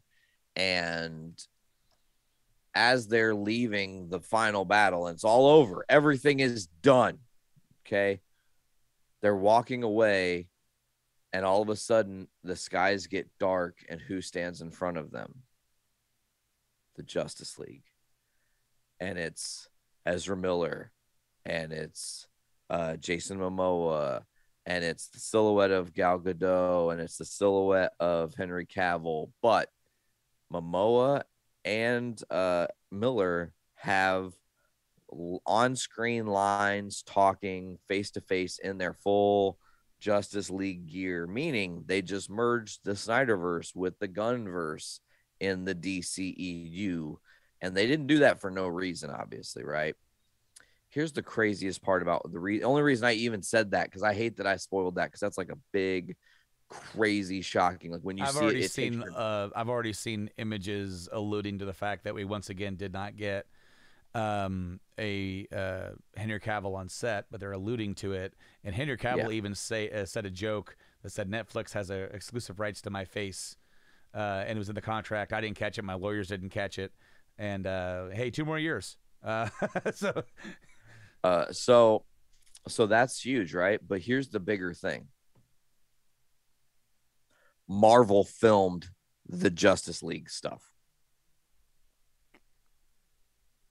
So check it out. When James Gunn was doing the first Suicide Squad movie, you mean his sequel movie? His Suicide. His Suicide. Because when you said the first, because there's been one other movie that the Suicide that Gunn Suicide Squad is a loose sequel to, His first. That's what I should say. Yeah. So you had the Suicide Squad. Now they're doing Peacemaker. Then they're doing a second season. But okay, so when they were doing his movie, one of the actors who is Myrn in the Peacemaker, trying to get my thought here. He had to do his screen test for Guardians of the Galaxy Volume 3, but they were on set for the Suicide Squad. So Gunn's like, hey, DC, do you think I could just like use your guys' production team to film this little screen test for his other character that he's going to be playing in my other movie, Marvel? And they're like, yeah, sure, but Marvel owes us. They're going to have to film something of ours down the road when we need something to happen. And guess what? They were doing Peacemaker, and he just so happened to be amidst Guardians 3 when they decided to add this thing with the Justice League. And phone call to Ezra and Jason Momoa. They showed up at Marvel Studios and they filmed this. So it's pretty crazy. Interesting. It's going to be interesting to see how that shapes out. We live in a great time to be a fan of these characters and these stories. Not everything is as glossed over or as great as it could be. I like not, but it's just the fact that we're getting it. Are we entertained? I guess is at the end of the day, are we entertained? And we can only hope that going forward that we will continue to be. But hey, man, I'm entertained always, especially like my mind is like this, and they never planned this, right? Marvel turning that chicken shit into chicken salad. In the early 2000s, we got the X-Men movies and the first Spider-Man movie and everything. And those things are like a part of your childhood, you know, because we grew up with them. And then for the slightly older folks, they were like the first experience they had to the superhero movies not being really sucky and actually having some merit and spirit that weren't like just DC Batman related stuff, you know? Yeah. And they did not know all those years later they could say, hey, you know what, we can take all these things we've done, these benchmark moments we've had with these different actors, and pull them back into this multiverse of madness thing. And then we can take all these ideas we have for DC and create all these different stories that people accept, because we were allowed to tell a Joker story that 100% had nothing to do with Batman and was 100% focused on the mental stability of this character and won awards and shit. Like, DC is finding different ways to be successful while Marvel has their formula. And it's the difference between the Marvel method and not, baby. It's just that easy. The Marvel method is the whatever, for whatever reason, a really well-oiled, fine-tuned machine that now they've caught on to how they've made shit successful. So now all they have to do is just repeat that process. It's rinse and repeat. And yeah, man, I feel something. I'm like hurting and feel like I'm breaking into a different universe or something's like I'm pushing. And I'm, oh God. Ugh.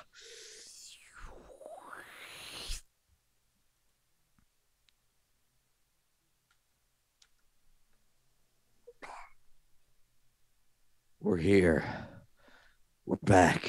It's been a while. I know you guys are confused because we've time traveled now. If you last saw Journey into Wrestling with Nate and Brando hosting, it's been some time. But we're back. We're hosting again. We're here together.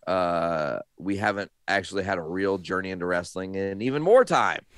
So it's been some time, and this is Journey into Wrestling. Welcome back.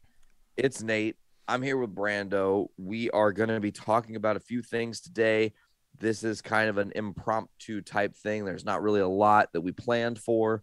So I cannot wait to discuss whatever it is we're going to discuss. Brando, wrestling's weird now. It's gotten weird. You know, it's officially WrestleMania season, which is always my favorite time to get into wrestling again and start talking about it or watching stuff. But I mean, there's a lot of cool stuff happening just in the overall universe of wrestling. And, you know, not just within the confines of the WWE, it's all across the industry. There's a lot of moving parts kind of going on. And we're only going to touch on a couple of things here today, mainly with the big top two, because that news enough would fill an entire podcast.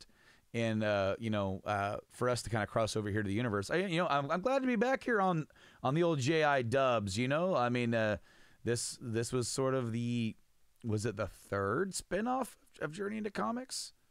Because we had Foodies or Game Addicts and Foodies.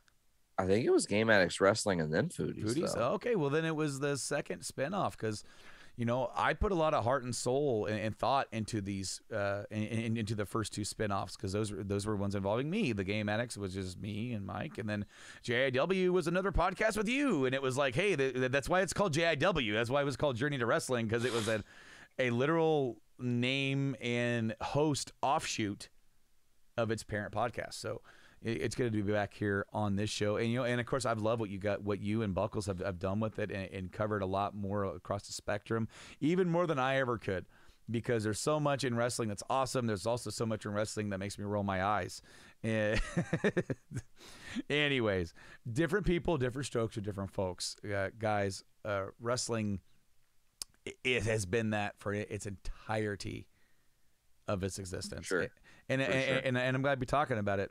As this makes air, whenever this makes air for you, of course, within the confines of this being a podcast within a podcast on JIC, it's probably going to go up on Monday. We Incepticasted. We didn't even tell the people that's like a thing now. Yeah, okay. We're in a different multiverse. Occasionally on JIC, we're going to be throwing in some of these other podcasts that we have been affiliated with. If by any means, just to put some cool content up for that stuff, and to team up and to get things kind of rolling again for these other shows that we're kind of been involved with. The pandemic and everything has done a lot to kind of slow down our output of shows and to really hinder even our drive to continue to want to do stuff. And even JIC was no exception to that. Now that we're trying to get more involved and get everything kind of get the ball rolling again on one show, let's use it. That you just like they do within the confines of Marvel or DC or these other things. Let's use that as a stepping stone to try to get the ball rolling with some other things as well. And we did it. The last episode of JIC was hey, here's a Game Addict, here's some gaming news, and here's some conversation. We're going to do it here again with JIW, and that's why I'm here. That's why you're seeing my beautiful face, and maybe we'll do more stuff like this impromptu in the future as well to help keep content flowing for these shows. So you might see Nate crop up more on Game Addicts. You might see me crop up over on here, and that's just because we're already here. We don't have to carve out a separate record time to try to make this stuff happen. That is the one crux of the thing that's been the hardest thing about getting content out. That's to make the time to do it. That has been difficult. So we're already here. So since we're here, we have now stepped into the squared circle. Nate, where are we starting, Brando? Dude, this year has been crazy. So COVID has affected the wrestling business just like it's affected most others. But since wrestling is a live event attended thing, it has really hurt the wrestling business. Because you had, during the high points of COVID, or maybe the low points, you had just fans not being able to attend, and only the biggest name promotions could keep things going with making content. The pandemic era almost entirely killed Ring of Honor. They're still around, they're still trying to keep it going, but a lot of their big stars have now signed on with other things and doing other. So they have to do a Ring of Honor reboot in April, which is still coming. The beginning of this year saw COVID directly affect the WWE machine as far as their storylines and their stuff going into the WrestleMania season, with their top star Roman Reigns catching COVID and completely derailing that. And then it has been a whirlwind of story within story, this and that, moving chess pieces around the board to get to where we are now. Of course, they added a new pay-per-view. WWE Day One, they're not called pay-per-views anymore. This is they're called premium live events, premium live events, PLEs, which I guess makes sense because you haven't had pay-per-view for like 6 years now. All right, cool. Day One was added. That was supposed to be Brock and Roman, the rematch from Saudi Arabia. We didn't get it. Roman got sick literally the day of, or day before. Whatever. Day one. On day one, it was like shit. We can't deliver on that promise. So what do? We take the belt off of Big E and give it to Brock.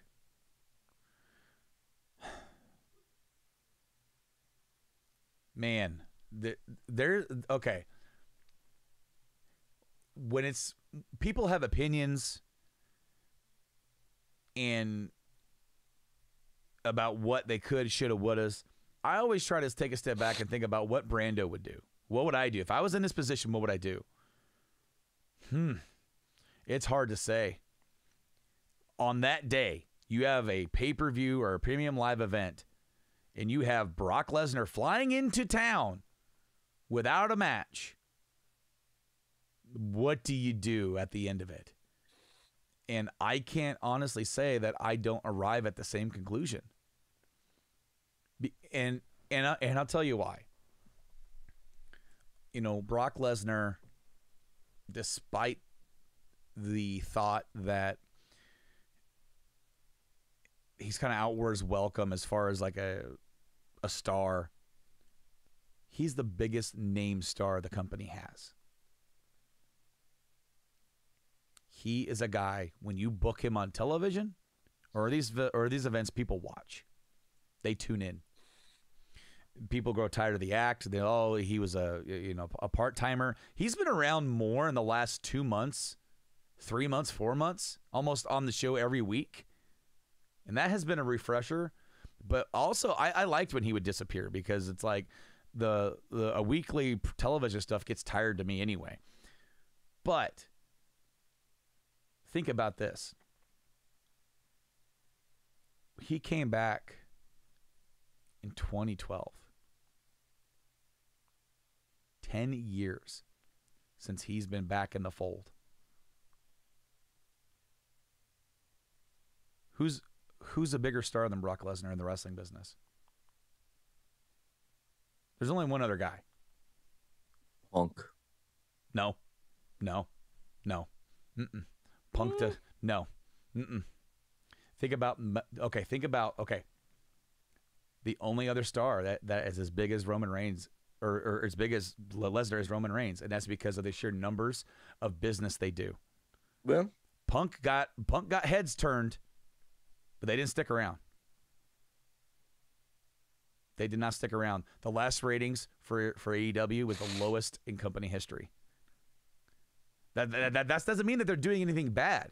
That just means that there is a contingency and there's a built-in WWE audience, and they go after a more casual audience. AEW doesn't do that. This is another podcast to be had. When you look, when there's only two guys that are at that top echelon of stars. Whether I don't even know where you would categorize them. Are they at Cena's level? Probably. Is Cena at Austin's level? I don't think so. The Austin Rock, I think, is another echelon of star. You're on a totally different level, bro. Yeah. So do I think Cena got pretty close to that? I think he did. But I think it's kind of hard to classify. Do I think Punk is in that level? Sure. But do I think he's bigger than Brock Lesnar? I think he's maybe a half step down from Brock Lesnar. I think he has name value, and he brings people in, but in terms of like cross media, Brock Lesnar gets cross media attention. Punk doesn't really get that. He did when he came back, but he doesn't. But it hasn't been sustainable. So I like what Pat McAfee said about Lesnar real quick. He is the alpha of our species. If aliens came down and said, we're going to put our best fighter against your fighter, all the fighters would get a consensus and be like, that fucking guy. Look at him. He's a jacked creature that doesn't make sense. Mm-hmm. Absolutely. Now, look, I didn't say that Punk is on that level as a dig at him, because I really like Punk, and I've always liked Punk. I've been a fan of Punk since the Ring of Honor days, like watching those early DVDs of him when they first came out with the DVDs, and learning who he was, because he was on a Joe DVD that I got, because I got into Joe. And so, like, learning about all those guys back then, I was a fan and still am. I think Punk is the modern day Roddy Piper. It's probably a little analogy. With more world titles, though. Well, that, and then also, I think Punk's a better storyteller than Lesnar. But Lesnar's just physically, he's an attraction. How he picked up and threw Matt Riddle in the Rumble like he was a piece of paper was insane. He didn't even let him touch the mat, bro. He caught him and threw him out of the ring. So look, another thing, was Bret Hart an attraction? Depending on your definition, Bret Hart was a great worker and a great storyteller. Hulk Hogan was an attraction. Okay, we have different, like, you have different levels of wrestlers, workers. You know, like they almost have different classifications within the term sports entertainer / wrestler. What are you? Are you a good worker? Yeah, because Daniel Bryan's a great worker and storyteller. Is he an attraction? It really depends. If you throw his name up on the marquee, is he going to sell out of WrestleMania? Who's his dancing partner? Is his dancing partner The Miz? No, he's not going to sell out. Is his dancing partner Brock Lesnar? Instantly. Is it CM Punk? You're getting close. I think a lot of people want to go see that. Is his dancing partner John Cena? Instantly. Those guys could make magic. Anyways, so the landscape in the WWE is definitely all over the place, and it's not necessarily good storytelling, but they're getting where they need. They're trying to put something together to get where they need to go to tell the story. They're definitely having me more intrigued on the, and I can't believe I'm even going to say this, on the other side of the results of last night's Elimination Chamber. I am more intrigued at WrestleMania season. Yeah, there's only 3 matches booked for Mania. And okay, so WrestleMania is a 2-night event. Thank you, they've done it again. I have grown tired of the 6-hour Sunday event. I'm tired. I got to go to work the next day. I can't be staying up that late. I remember staying up one night, or one of the nights. Maybe I'm trying to remember which one it is now because they don't number them anymore. It was the one in Orlando. Was that 33? The one where Roman Reigns and Taker closed out the night. Yeah. It was 12:30 at night. I almost fell asleep on the couch, not because I wasn't interested in the match, but because I was tired. It was 12:30 at night. That's why. Well, and we were doing LaFayCon that weekend too, so it was a lot going on. I was tired, you know. Then 2 years later, or whatever it was, the main event: Rousey, Becky, and Charlotte. Main event. I went to bed and just watched it when I woke up the next morning because I'm like, I'm not staying up. Like, I want to see it. I really did, but I didn't want to sacrifice my sleep anymore. And also then sacrifice possibly missing the match because you're having to go back and rewatch, and then you aren't as invested in watching.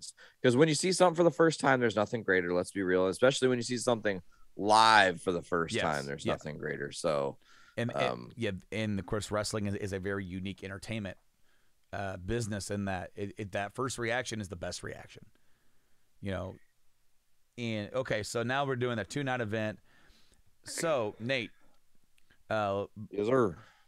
Before we switch gears and go over to AEW, we're going to talk about the results of the Elimination Chamber Premium Live event.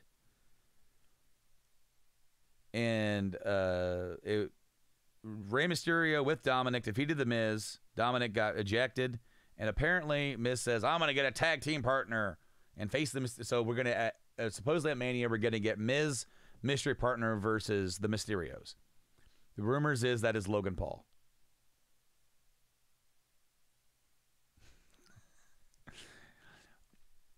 Fail. Epic fail. Anyways. Then we have Roman Reigns defeated Goldberg in 6 minutes with a submission. I was kind of hoping they'd go a little bit more all out here. By the way, I missed the opening match, or not the opening match, the pre-show match, because by the time I got home and got set down because I had to go into work yesterday, Roman was just walking out. So like, it's a Goldberg match. Goldberg's in his 50s.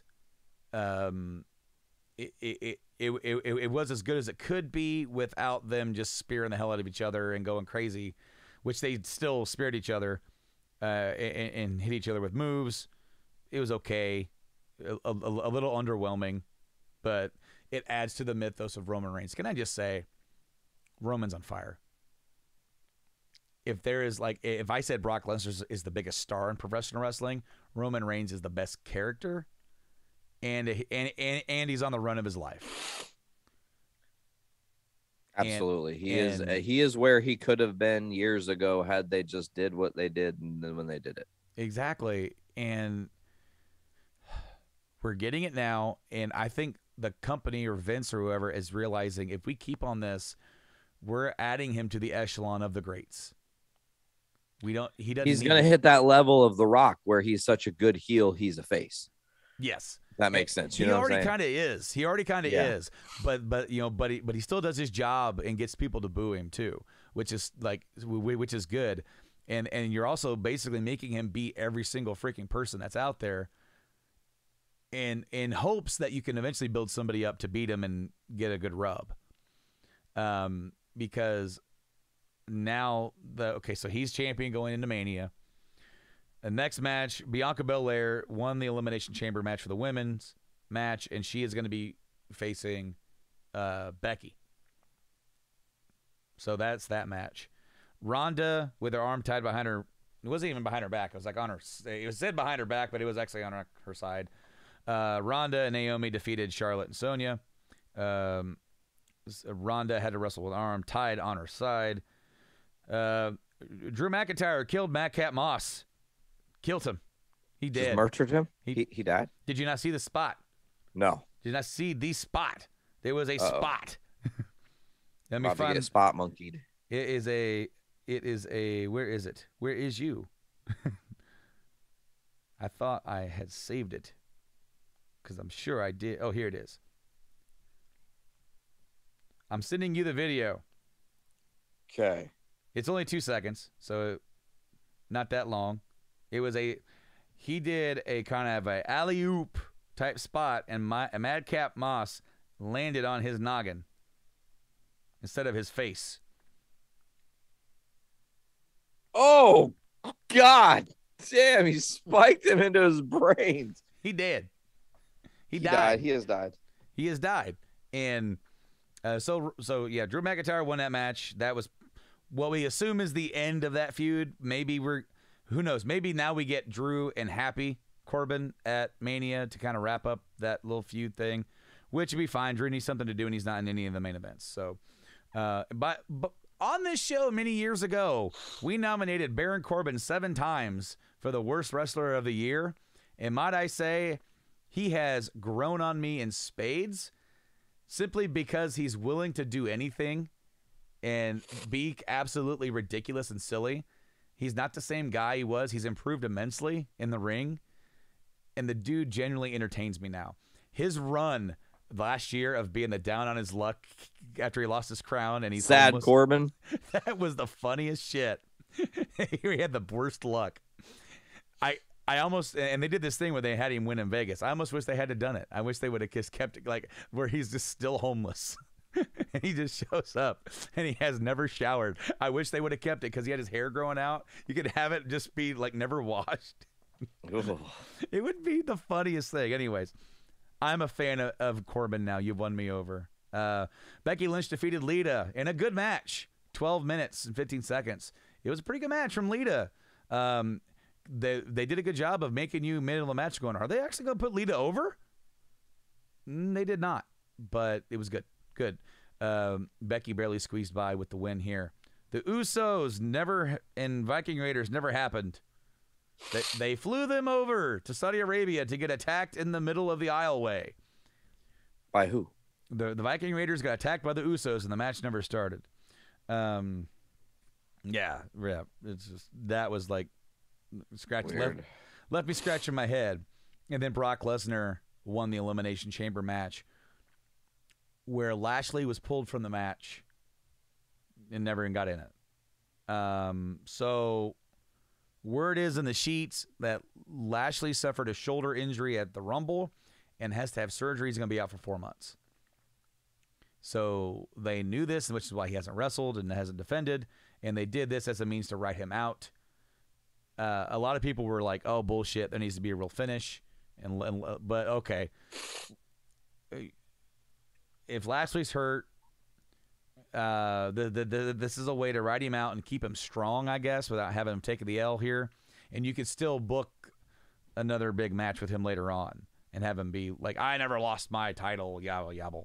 But I mean, you kind of had to assume he was gonna. I mean, Lesnar was gonna win that match anyways, right? That is it. I mean, Reigns is the champion. Lesnar is the champion. And they've already said that Lesnar said, I want to go title for title, and that's kind of what we're thinking. Joe at work, Joe Grimes, he's been on this podcast before, and me and him talk wrestling quite a bit. And he goes, I kind of wish they wouldn't do it though. He goes, what would you do if you didn't have Lesnar win now that you put him in the match? And I came up with something. Now, this is not what they're doing. So Brando books a non-existent alternate route. Say they do the same thing. Bobby Lashley gets taken out. So Lesnar comes in. Oh, this was hilarious, dude. So there were 2 pods left. Lashley's pod was not open. It was destroyed because did Seth Rollins or somebody powerbombed Austin Theory into that pod, and it hurt Lashley. And what they said in the show is that he is now in concussion. What they said some term for it. Basically. Concussion protocol. Concussion protocol. Like he can't come back. So then it was like, oh, who's coming in next? Dun dun dun dun dun dun dun dun dun dun dun dun dun dun dun, and Lashley's pod. And everyone's like, oh, okay, Lashley. Well, he can't come out. Lesnar got mad and broke his own pod and came out, and then just destroyed everybody. Damn. Lesnar comes out. He F5s Seth Rollins and beats him first thing. Boom. Then he F5s Riddle, beats him. Then he F5s AJ Styles and beats him, and it's just him and Austin Theory left, which is hilarious because Austin Theory's looking at him like, and then he starts running around the entire thing, and then Lesnar's got to catch him, and then he low blows Lesnar, DDTs Lesnar, gets a 1 count, and then Lesnar's getting up with his. Can I just say, Lesnar is so entertaining now, way more than like 20 years ago. His face was beat red. And Austin Theory sold that like shit. He was like a bull seeing the red flag. So Austin Theory climbs up the side. Lesnar chases after him, pulls him off of it, and F5s him off the top of the Elimination Chamber pod. Holy shit. Climbs down, drags him in the ring, and pins him. He's dead. Winner. So, if that didn't happen, do everything the exact same, except, so originally I said, because I mean this is not knowing that Bobby was injured. The last 3 would be Bobby. Like you'd have Lesnar eliminate everybody except for Seth, Bobby. Those are the only other 2 guys in there. Lesnar keeps throwing Rollins around, but Rollins keeps getting in there. But really, it's the battle of the 2 bulls, right? Trying to one up each other. And it ends up where Lesnar gets an F5 on Lashley and then a stomp from Rollins. That beats Lashley. And then it's like, oh, crap. Now it's Rollins playing the cat and mouse thing. Then you have Roman screw Lesnar again.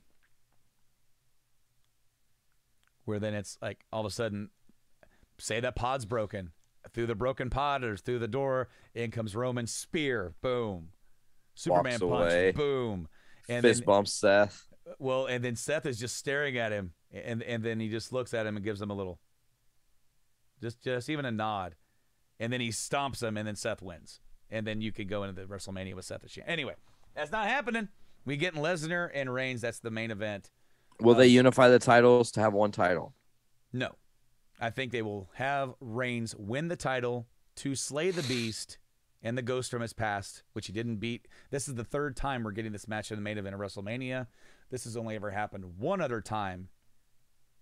2 times, actually, for a match to go a 3B. Austin Rock got two main events, and then their 19 was not the main event. It was one of the main events. It was like a 4 main event show. Yeah. And then Triple H and Taker had 3. 17, and then the back-to-back 27, 28. But as far like this match will be main event 31, which got interrupted by Seth. Main event 34, Lesnar wins that. Now here we are. I think Roman gets his win, and he's standing and acknowledge me. I have now slayed the beast. I am the most dominant superstar in the history of ever. I think they're still heading and hoping for next year. And if I'm WWE, I'm keeping the belt on him the entire time. I'm keeping both belts on him. Maybe you find a way for him to get rid of one of them. The most dominant champion in history. Yes. You could call him. And then the main event of WrestleMania 39, goddamn.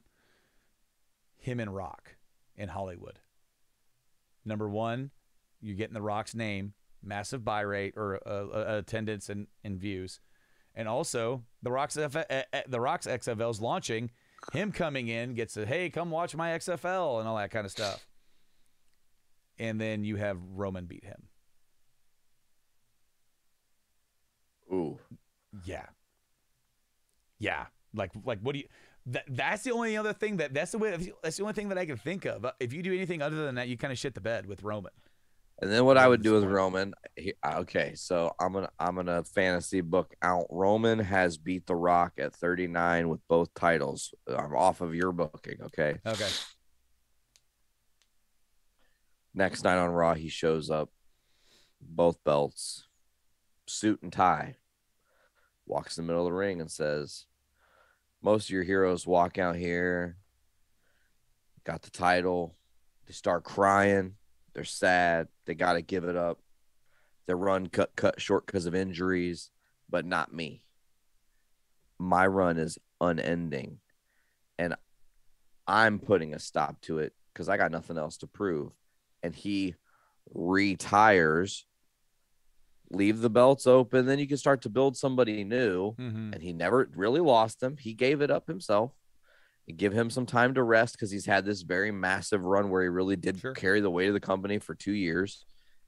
And then at like, say, a SummerSlam or a Rumble, when you were least expecting a Roman Reigns return because you keep it out of the dirt sheets and don't let anybody allude to it, have him return and it will pop. And then guess what? In that moment, he'll go from that heel that is over the top to holy shit, this guy we loved seeing do what he did is back, and now he is a face, even if you align him as a heel.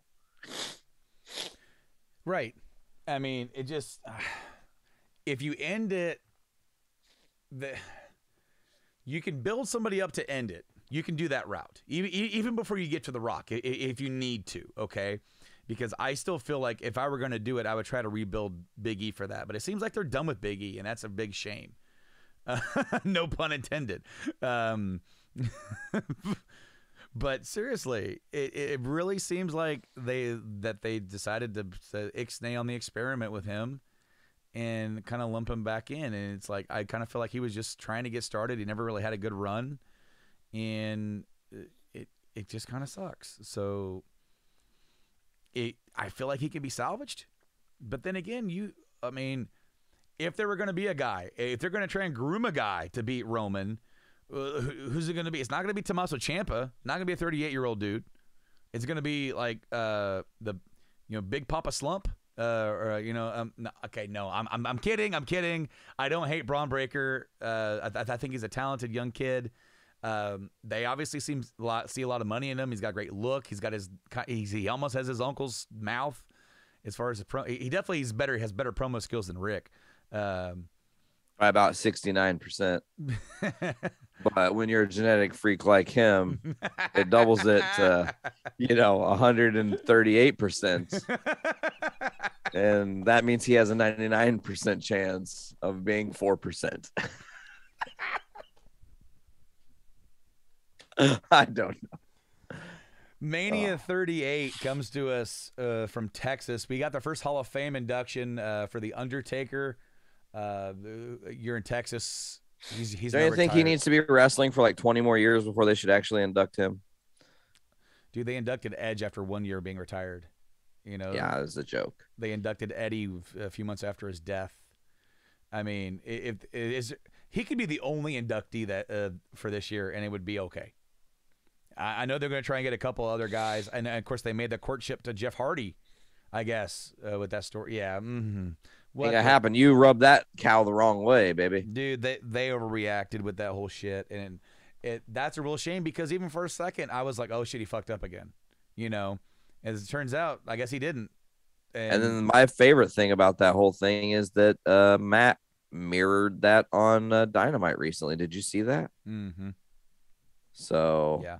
So okay, so WrestleMania, we got the Hall of Fame ceremony. We have a 2-night event, only 3 matches announced, and for night 1 and night 2, for each night they've only sold like 50,000 something each, 56 something 50. So the building is halfway full. We have Becky Lynch, Bianca Belair for the Raw Women's Championship, Charlotte Flair defending against Ronda for the SmackDown Women's Championship. One thing about Ronda's return, I think she takes this business too much to heart. When the fans turned on her last time, I think she took it personal. Yeah. And when she got back, from what I hear, they had to have a little talk with her because she's a babyface, and she's kind of has a grudge about them for booing her, and it's like, you got to roll with it. They booed Cena for 15 years, and they chanted "fuck you" to Roman Reigns. Yeah, like only this past summer did Cena ever get real babyface reactions for the first time since his Thugonomics run. You know, so yep. So it's like, just go with it. You know, you're babyface now, whatever. Then Lesnar, WWE champion versus Roman Reigns. That's the biggest match you can book. Unfortunately, it's a match we've seen before. Hopefully, they lay it out there. I think we're going to get a good match out of these guys. And will it be stipulation by the time we get to Mania? You mean like more to it? Hell in a Cell, ladder match, no holds barred, buried alive. I mean, you can do any number of things with these two because it's a, no finishers match. Judy Bagwell on a pole match. Yep, put Judy up on the pole. Yeah. So, did you hear the rumor about somebody coming out of retirement for a match at Mania? I did. What do you think about it? Happy for KO, sad for the business. Why am I sad for the business, Brando?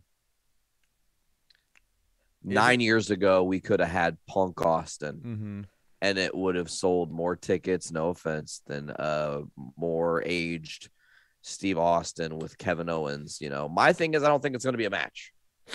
My thing is, KO is going to come out there. He's going to talk all this shit that he doesn't have a match. He can beat anybody he wants and play the heel because he started doing this shit talking on Texas. And then the glass will shatter. You'll get a massive pop. Steve will come out on a 4-wheeler, hit the ring, hit him with the stunner, chug some beers, stand him up, hand him a beer, let him drink the beer, hit him with another stunner, you know, then leave. And that's the spot. And that's a little disappointing because they have an opportunity to tell an old school Steve story and Owens can be this, you know, Owens can be one of the best heels in the entire company. You and I both know this. He can outclass anybody being a heel. He's better as a heel. You know, just like The Miz. The Miz is a face that just feels awkward. Like, it's just like, what are you doing? Like, no, he needs to be a jackass. That's where he shines. If they're able to pull out, like, not the what Steve Austin, not the I'm semi-retired, still coming around every week as a sheriff, Steve Austin. If they can pull out some of that 97, 98 Steve Austin promos out of him and let him go, you can have some real gold. You can even like recreate in a good way, not as a glorifying. Oh, this is a like a shade to like this is aged badly. You could try to do some cool stuff with it. If he's able to go, I think he should go. I think you are right. It would have been better 10 years ago, but we're not. But you know, but that ship sailed.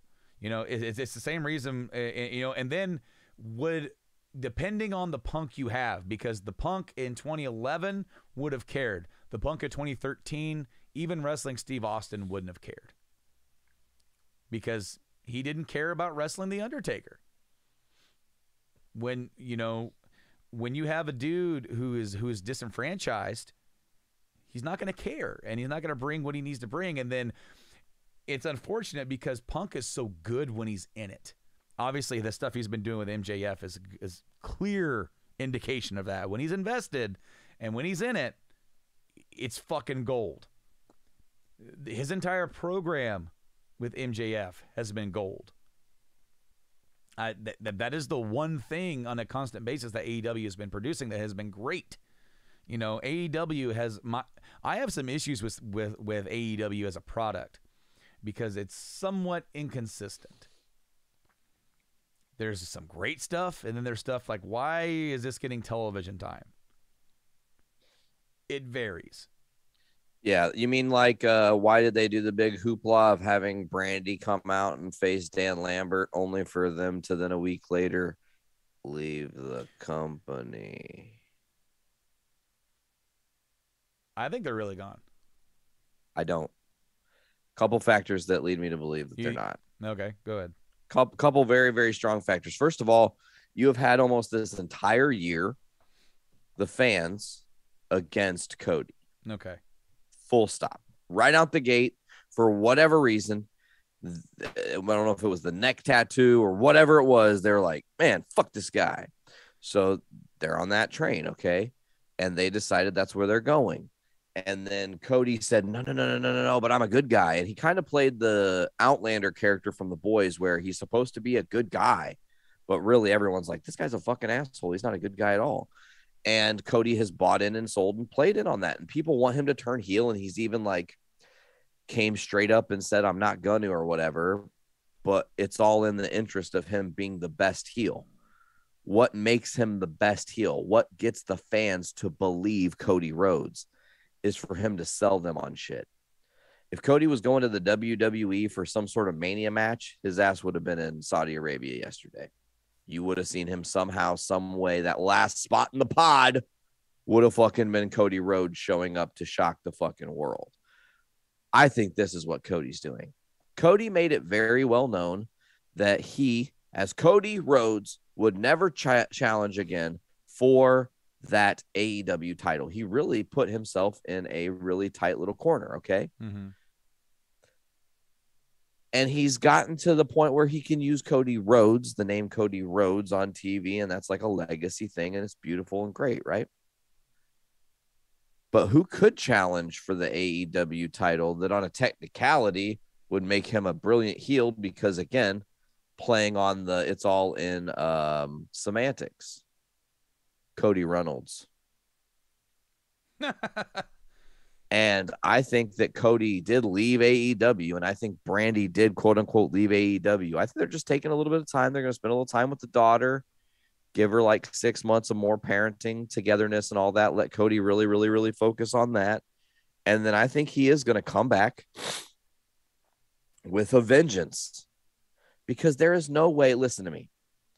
In my brain, I'm not thinking about like, oh, what's best for business right now and in the moment. My brain is thinking about the trauma and the other stuff that happened before we got here.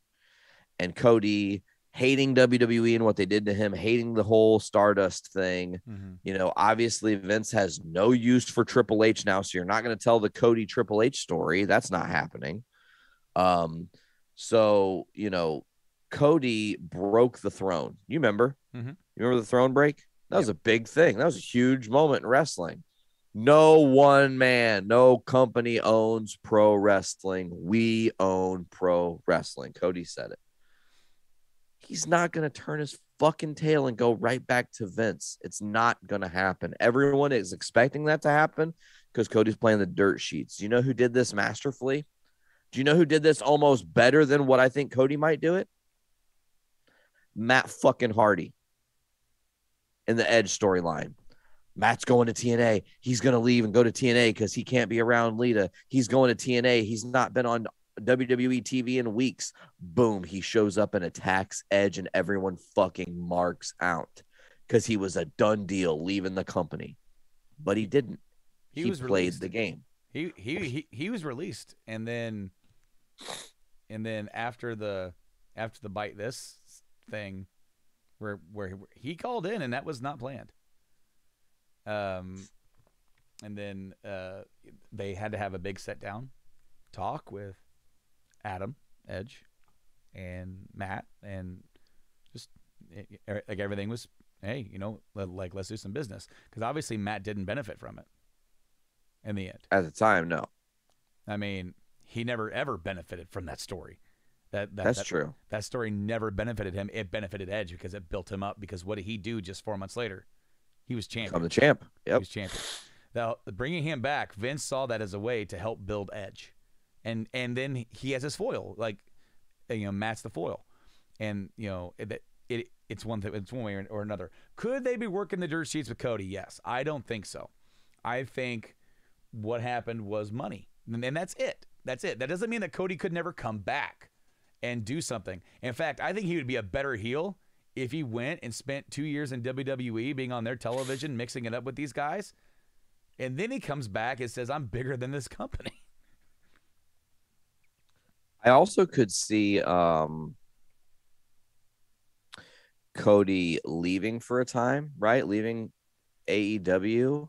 And I think right now, what do you have? What's like one of the biggest talking points in pro wrestling? There's a phrase that has become standard in wrestling now. 3 words: the forbidden door, right? So the forbidden door. Okay. I think Cody wants to kind of get away from that concept for him, because he already kind of was the leader of the forbidden door when he kind of rounded everybody up and said, let's start our own thing, you know, with the Bucks. I also believe that Cody has unfinished business with some other people and some other companies. He also is a NWA world champion at one point in time. And right now you have one of the hottest names rocking the NWA championship in Matt Cardona, who has reinvented himself, become, you know, you said Lesnar's the biggest star. You said Roman is the best character. I'm going to go out and say Matt Cardona is hands down the best fucking heel in the entirety of professional wrestling right now. He has made it so easy to hate him in every move he has made since being released from the WWE. He's okay. So I want to kind of rephrase what I said. I'm not taking back what I said, but I'm laying it out from a different point of perspective. Sure. Does the casual wrestling fan even know who Matt Cardona is? The people who don't follow the dirt sheets, who don't read about what's going on, and they just see what's on TV. Do they know? But casual wrestling fan, here's the thing though. Here's my one, like, for the most part, I agree with that sentiment. Is if you're only looking at it from people that just tune in and watch television, watching television, right? But what do I also know? We live in an era where social media is a huge thing. I also know that Matt Cardona, FKA Zack Ryder, did the unthinkable and had 1 million Twitter followers before John Cena did. Sure.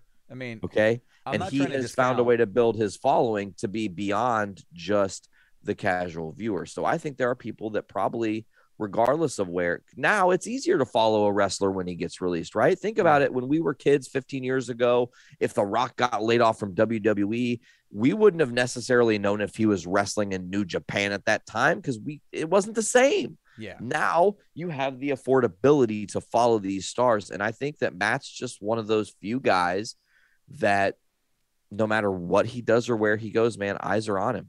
I think he is one of the best heels in the business. And I think he's the shining example of what you should strive to do.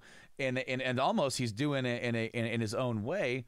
The same thing that Drew McIntyre did when he got released. Just a total reinventing of yourself on the indies and proving yourself to the indie crowd. Because if you can get over at an indie show, you can get over at a big show. Yeah.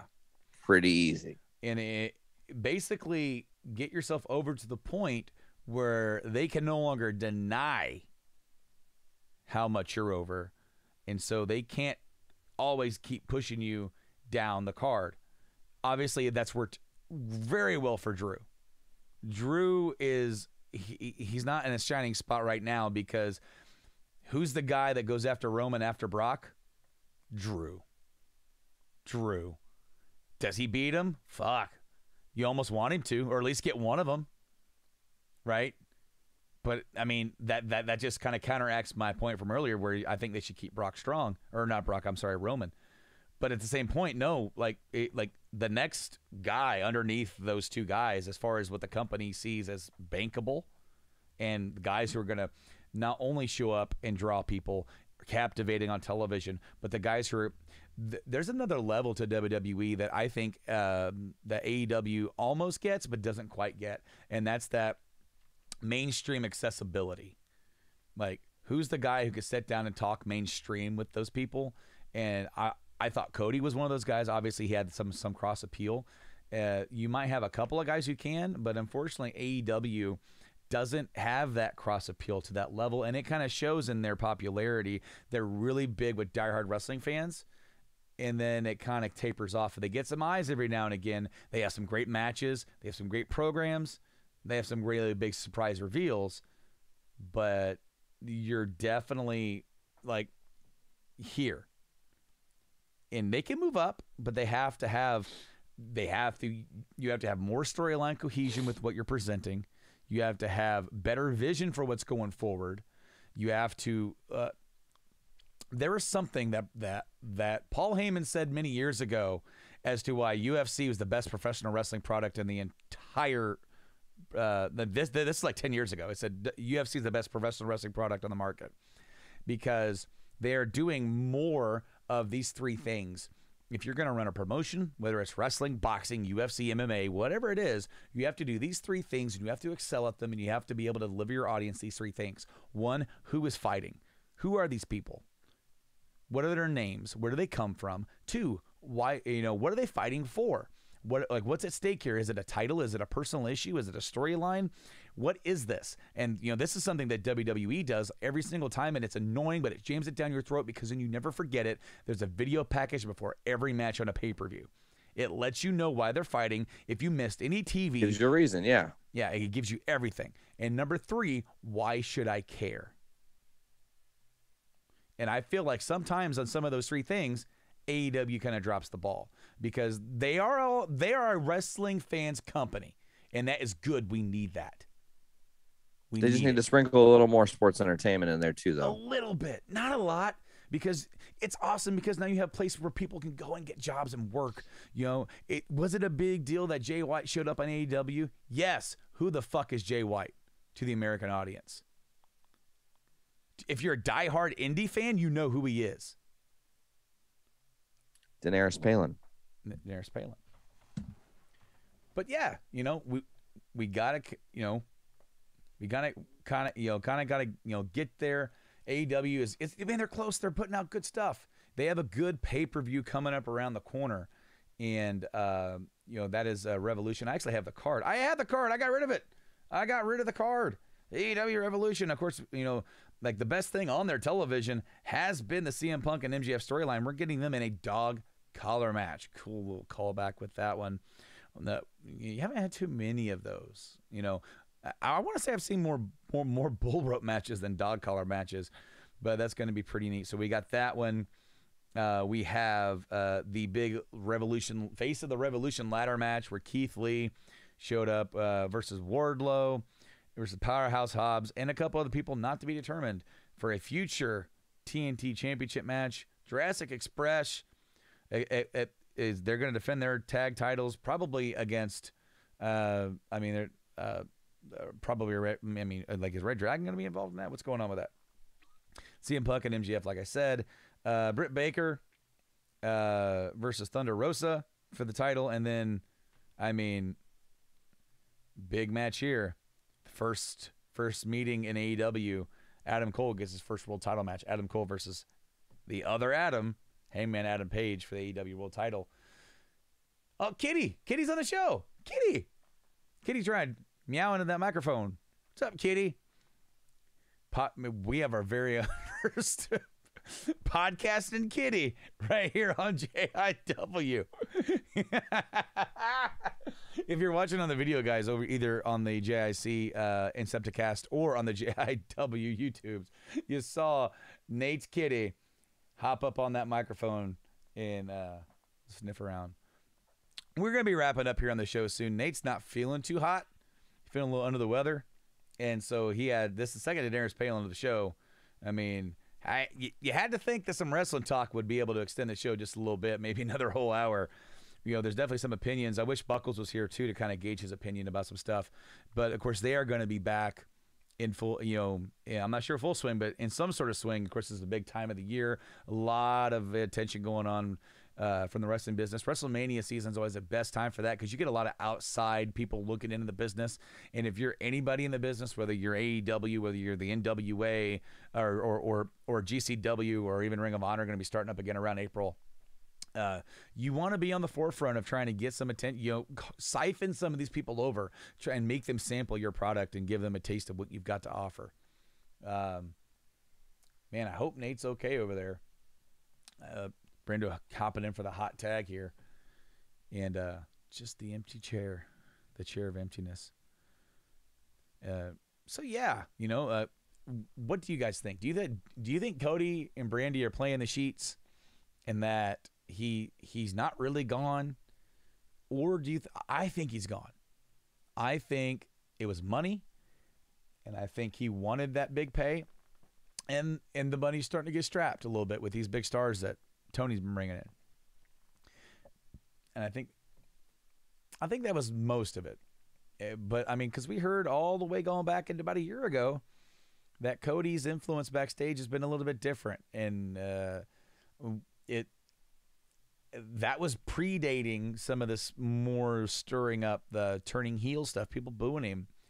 And so I think it was just a matter of, hey, not good, this is see you later, not goodbye, and go out there, do something, make a stir. And then when you come back, you'll mean even more to us, because he could go to WWE or anywhere else. But just think about it. He's a bigger name now than when he left WWE. And it would be ridiculous not to put him into a main event spot. He could be one of those guys that challenges Roman and doesn't win, but challenges him or gets into the mix in the main event and makes a stir, has a couple of years of highlighted WrestleMania matches, and then when he comes back, or maybe he does win one of those world titles, and then he gets that accolade, and if he leaves and goes back to AEW, as a massive heel star. Because he could go in there and just, now it's another buttload of fresh matches. He's the one guy who left, and abandoned the revolution, abandoned the dream. But you know what?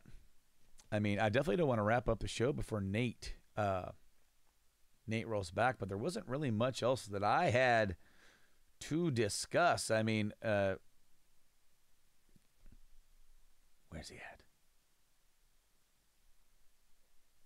Maybe the cat's gonna come back. Maybe the kitty cat will roll back around.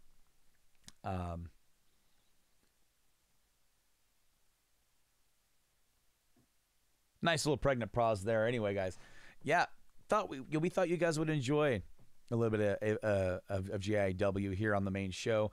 And just know, unlike Buckles, I did not make Nate walk away and walk off the show. He did that of his own volition. He had to take care of some business. And Buckles makes him walk off the show every time they do a show. He says something that just takes it just one step too far. One step too far. Buckles is opinionated. As am I. But Nate, you know what? There's really not much else I really had to add, and I didn't want to end the show without you. Just note, Nate, while you were gone, the cat came up and sniffed into the microphone. We had our very first hot tag from the cat try to take over spot.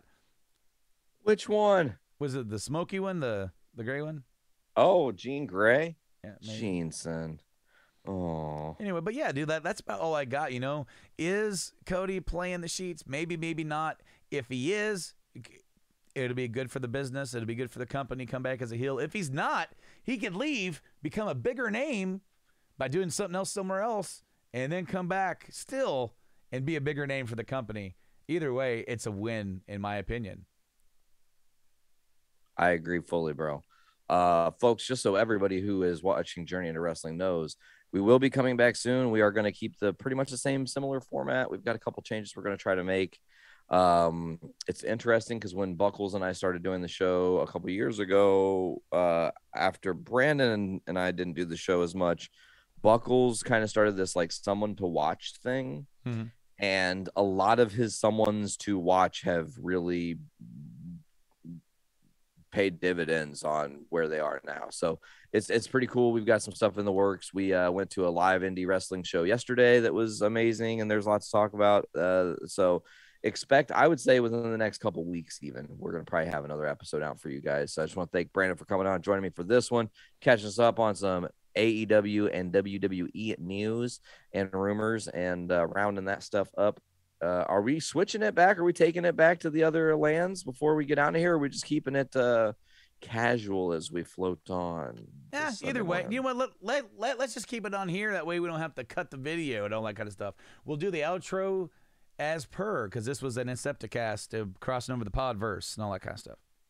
All right, folks. Well, as always, thank you all so much for both listening to Journey into Wrestling and Journey into Comics podcast. This was Journey into Comics 348. That's a lot of numbers happening all at once. But I just want to let you guys know you can check us out on all the different podcasting platforms: Apple Music, Amazon Music, Spotify, Castbox, Stitcher Radio, TuneIn, Google Podcasts, iHeartRadio, many others. Just search Journey into Comics Network or Journey into Comics. I'm sure you can find us either way.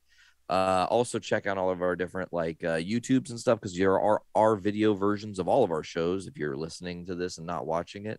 And if you are watching this, make sure to subscribe to our YouTubes, hit the bell for notifications and all that good jazz. Leave us comments, share it to your friends. Hopefully we said something that'll make you laugh and escape your crazy, crazy world. But Brandon, I don't think I got anything else. You got anything else to add, my friend? That'll be it from me.